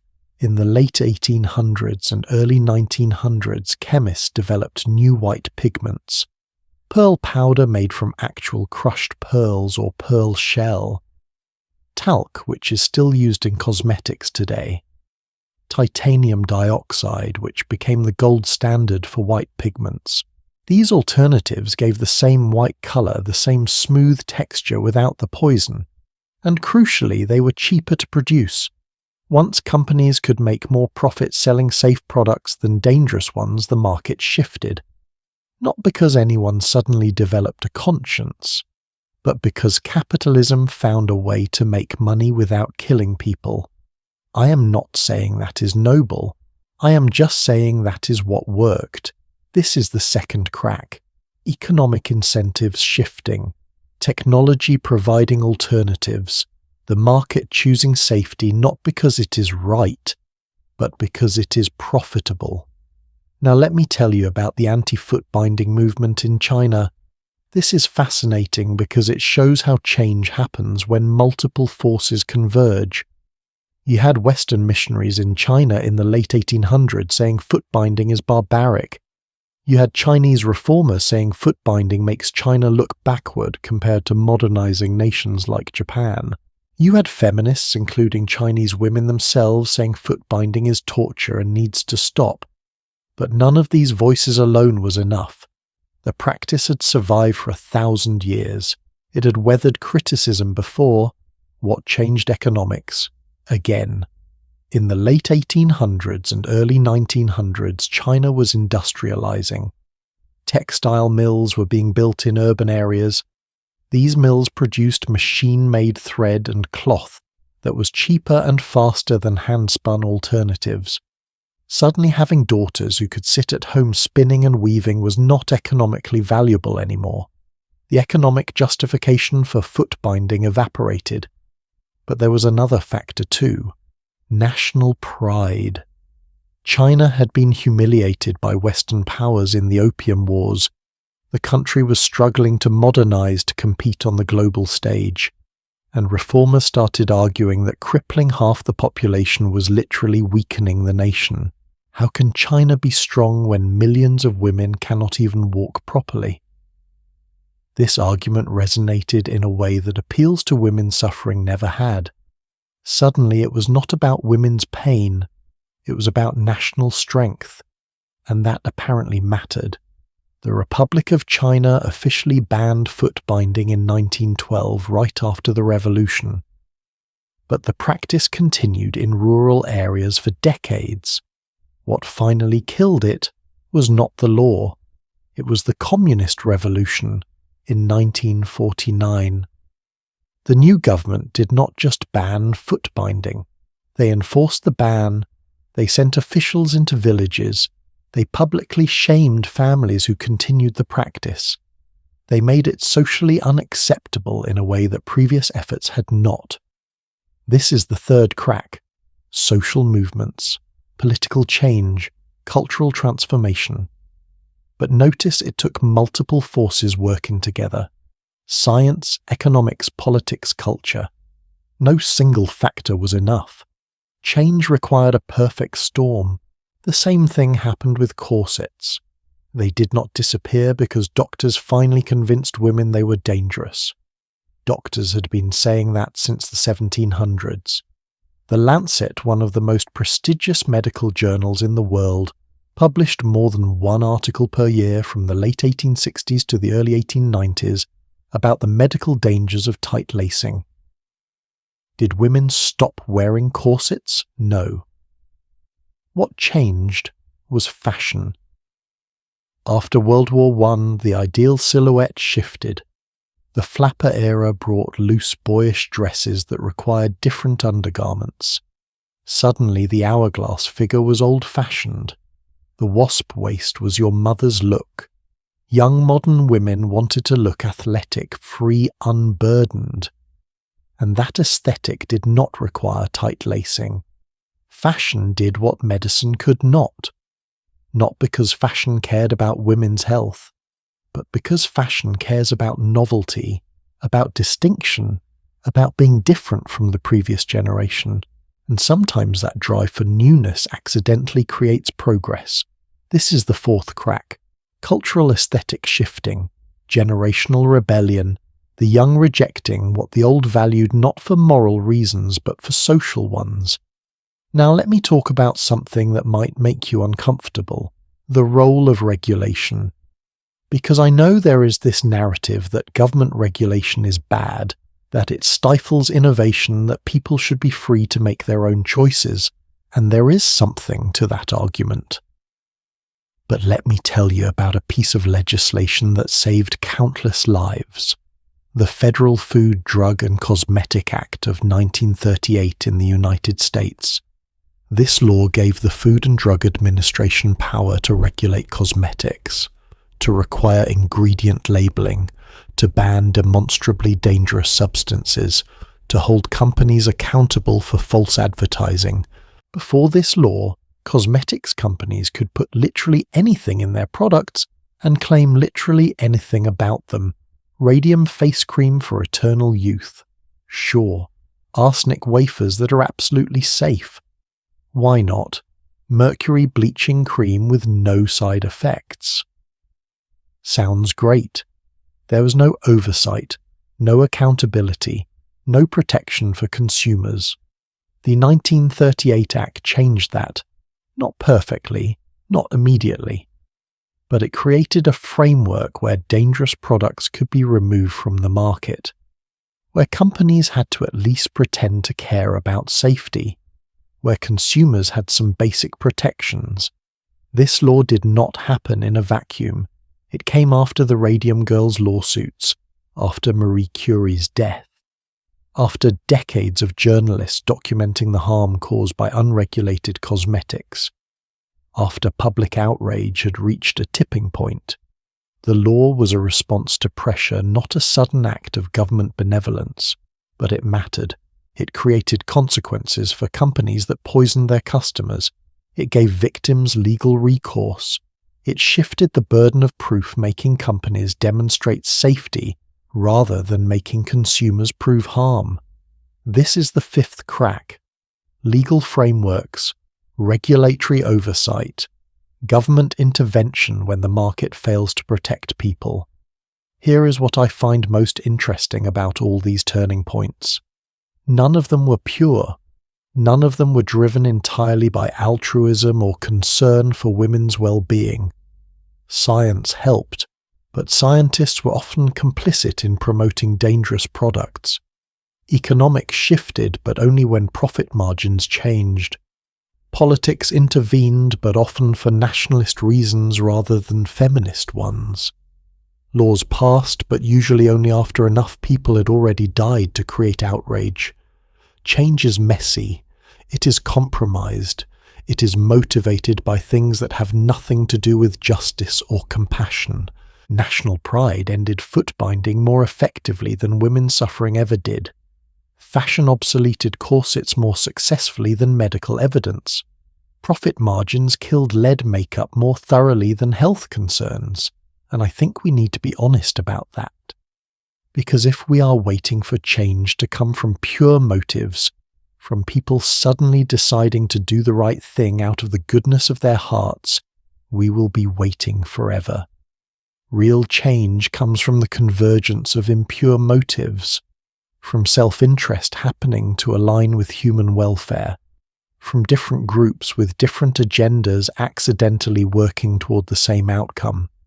The scientists who studied radiation damage cared about scientific truth, not necessarily about the women using radioactive cosmetics. The reformers who opposed footbinding cared about China's international reputation, not necessarily about the girls whose feet were being broken. The fashion designers who made corsets obsolete cared about selling new styles, not about women's ability to breathe. But the result was the same. Dangerous practices ended. Lives were saved. Progress happened even if the reasons for that progress were complicated and impure. And I think that is actually hopeful, because it means we do not need everyone to suddenly become enlightened and compassionate. We do not need a moral revolution.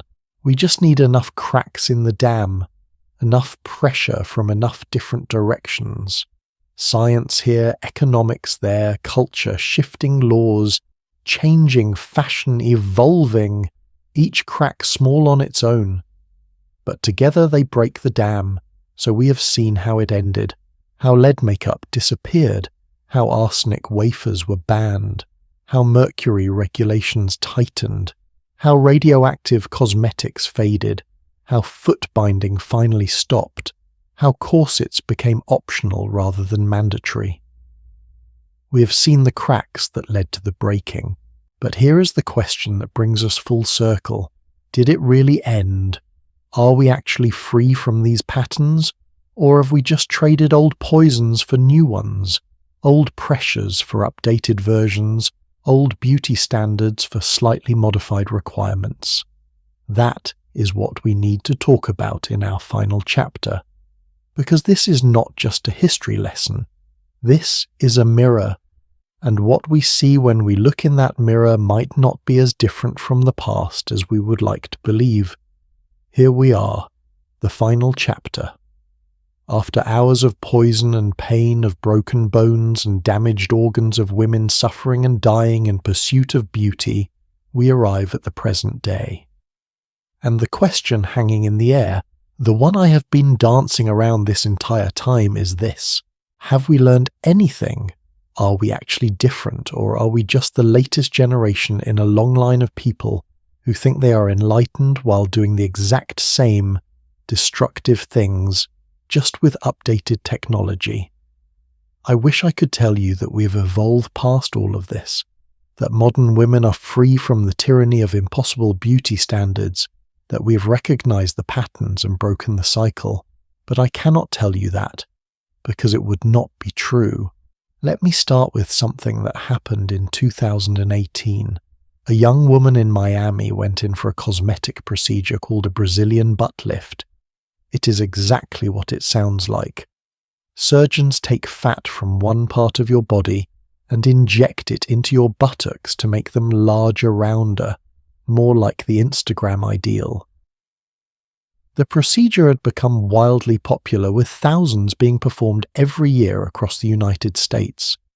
This woman was healthy. She was young. She was excited about finally getting the body she'd always wanted. The procedure seemed routine. The surgeon was licensed, the facility was accredited, everything looked legitimate. And then she died on the operating table, a fat embolism. The injected fat entered her bloodstream, travelled to her lungs and killed her. She was not the first. She was not even close to the first. The Brazilian butt lift has the highest death rate of any cosmetic surgery. In 2017, a study found that 1 in every 3,000 patients died from the procedure. 1 in 3,000. That might sound like good odds until you remember that this is elective surgery. Nobody needs a bigger butt to survive. Nobody is dying of a disease that requires fat injections to cure. They are choosing this, paying thousands of dollars for the privilege of risking their lives. And you know what happened after these deaths started making news? Did the procedure become less popular? Did women decide it was not worth the risk? No. The number of Brazilian butt lifts performed each year kept climbing. In 2020, despite a global pandemic, despite economic uncertainty, despite documented deaths, the procedure was one of the most requested cosmetic surgeries in America. Now tell me, how is this different from Victorian women poisoning themselves with arsenic? How is this different from women eating radium wafers or binding their feet or tight-lacing their organs? The technology has changed. The specific practice has changed. But the underlying dynamic is identical. Women risking their health, their lives to meet a beauty standard that society has decided is valuable. Let me tell you about another modern horror: skin bleaching. We talked about Mercury in skin lightening creams in the historical context. But this is not history. This is happening right now. In 2015, the World Health Organization estimated that 77% of women in Nigeria use skin lightening products. 77%. In India, the skin lightening industry is worth over $400 million per year. In Jamaica, it is 59% of women. In Togo, it is 59%. These are not small numbers. These are entire populations of women trying to chemically alter their skin color, and many of these products still contain mercury. Illegally, yes. They are banned in most countries, but they are still manufactured, still sold online, still smuggled across borders, still sitting on shelves in shops that cater to immigrant communities. In 2022, the FDA tested skin lightening creams and found several with mercury levels thousands of times higher than the legal limit. Thousands of times. Women using these creams are getting mercury poisoning right now, in the 21st century. They are developing the same symptoms Victorian women developed: kidney damage, neurological problems, skin lesions, and they know it is dangerous. The warnings are out there, the information is available, but the pressure to have lighter skin, the economic and social advantages that come with it, the internalized belief that dark skin is less valuable, all of that is stronger than the fear of poison. How is this progress? How have we learned? Or let me talk about something closer to home for many of you watching. Botox, botulinum toxin, one of the most poisonous substances known to science. The same toxin that causes botulism, a disease so deadly that a single gram could theoretically kill 1 million people. And we are injecting it into our faces, voluntarily, repeatedly. Now, I am not saying Botox is as dangerous as mercury or arsenic. It is not. The doses used in cosmetic procedures are carefully controlled. The injection sites are specific. The safety protocols are generally good. Most people who get Botox experience no serious side effects. But let us be clear about what we are doing. We are injecting a neurotoxin that paralyzes our facial muscles. We're doing this because we have decided that wrinkles, the natural result of having facial expressions for several decades, are unacceptable. We are freezing our faces, making ourselves look less human, less expressive, less alive, in exchange for looking younger. And it is not just Botox, it is fillers made from synthetic materials that we do not fully understand the long-term effects of. It is thread lifts. It is fox eyes achieved by pulling back the skin at your temples. It is buccal fat removal, where surgeons literally cut into your cheeks and remove fat to make your face more sculpted. It is rib removal to make your waist smaller. Yes, rib removal. The thing we said was a myth about Victorian women. It is real now. Surgeons in several countries will remove your lower ribs if you pay them enough. How is removing your ribs different from tight lacing a corset until your ribs deformed? The end result is the same: a smaller waist, a modified skeleton, permanent changes to your body in pursuit of an aesthetic ideal.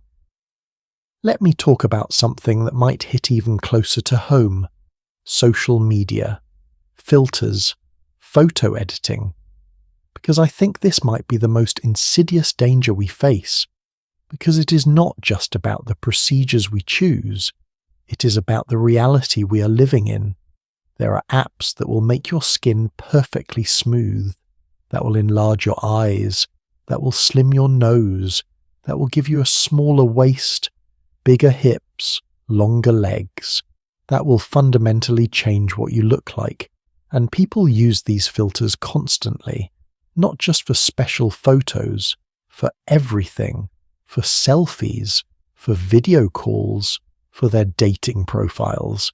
We are creating a world where nobody looks like themselves, where everyone looks like a slightly different version of the same face, where the ideal is not human, it is filtered human.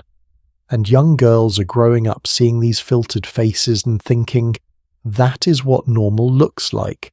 That is what they should look like. There are teenagers getting plastic surgery to look more like their filtered selves. Think about that. They are not trying to look like a celebrity or a model.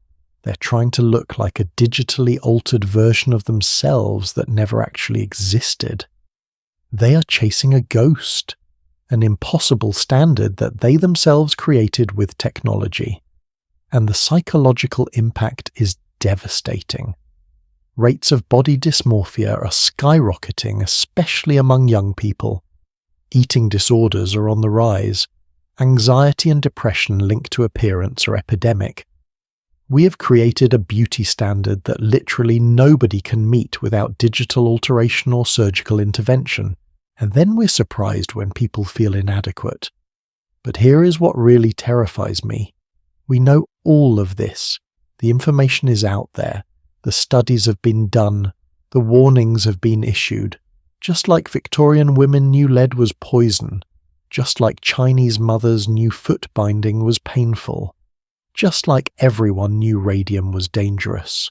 We know, and we are doing it anyway, because the pressure has not gone away. If anything, it has intensified. Victorian women had to impress the people in their immediate social circle.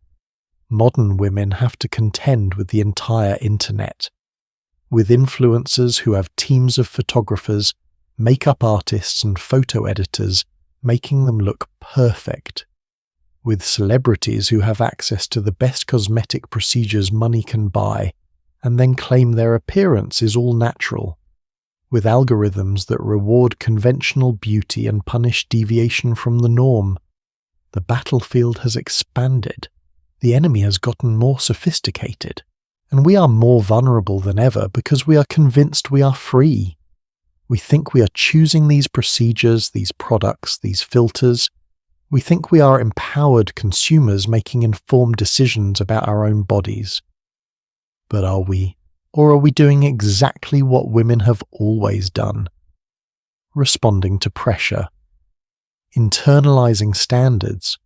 Trying to survive in a system that judges our worth by our appearance. Telling ourselves we're doing it for ourselves when we're really doing it to be acceptable, lovable, valuable, in a world that has made beauty a prerequisite for basic dignity. Now, I know what some of you are thinking, but things are getting better. We have body positivity movements, we have diversity in advertising, we have plus-size models and unretouched photos and campaigns celebrating natural beauty, and you are right, we do have those things, and they matter. They absolutely matter. The fact that we are even talking about these issues, questioning these standards, pushing back against the beauty industry, that is progress. Real progress. But let me ask you this. How many body-positive campaigns are put out by companies that also sell diet products?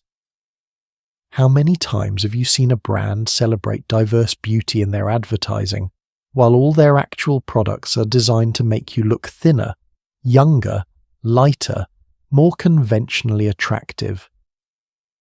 The beauty industry has gotten smarter. They have learned to co-opt the language of empowerment and self-love while still selling you the message that you need to be improved. They tell you to love yourself, and also here is a cream that will fix your flaws. They celebrate diverse beauty, but somehow the diversity always falls within a very narrow range. Plus-size models are still conventionally pretty, still have perfect skin, symmetrical faces, hourglass figures, just slightly larger hourglasses. Real diversity, the kind that truly challenges beauty standards, is still vanishingly rare. Women with visible disabilities, women with skin conditions, women who are fat, not just curvy, women who are old, actually old, not just 45 with good genes and a great skincare routine. These women are not celebrated. They are erased, hidden, presented as before, pictures in transformation narratives. So yes, we have made progress, but we have not won, not even close. Here is what I think is different now though. Awareness. We have something that women in the past did not have. We have access to information. We have the ability to communicate across cultures, across generations. We have the tools to recognize patterns, to call out exploitation, to organize resistance. Victorian women could not Google the effects of lead poisoning. Chinese daughters could not find online communities of women who had refused footbinding and lived to tell the tale. Women using radium cosmetics could not read scientific studies about radiation exposure. But we can.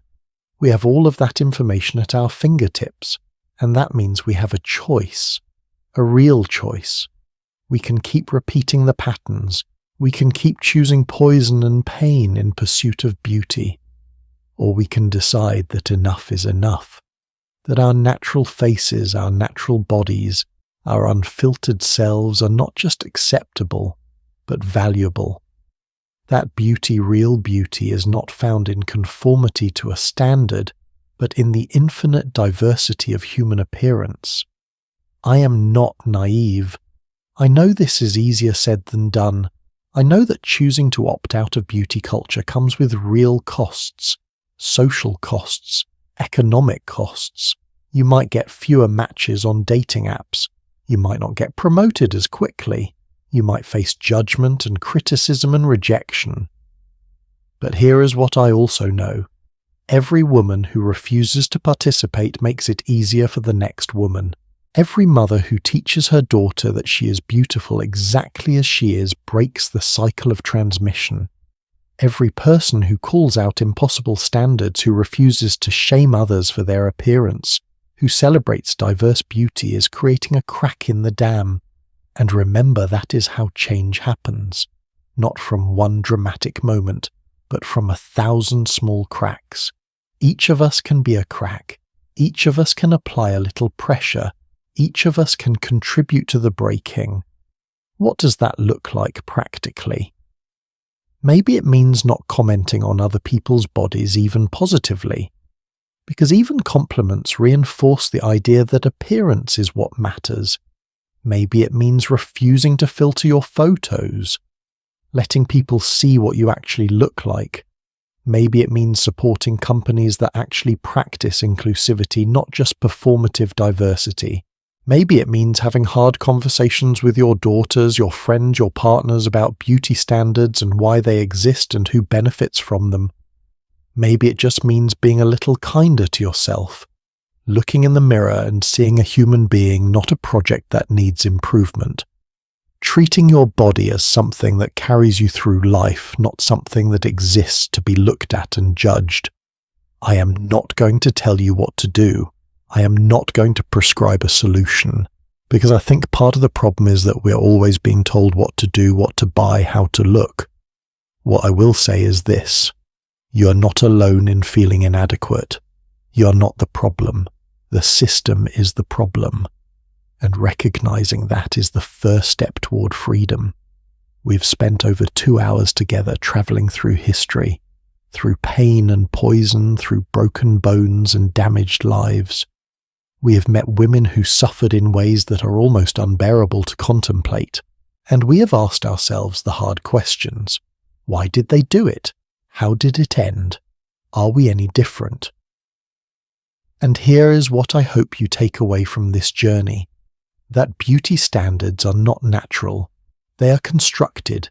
They change across time and culture. They serve purposes that have nothing to do with aesthetics and everything to do with power and control and profit.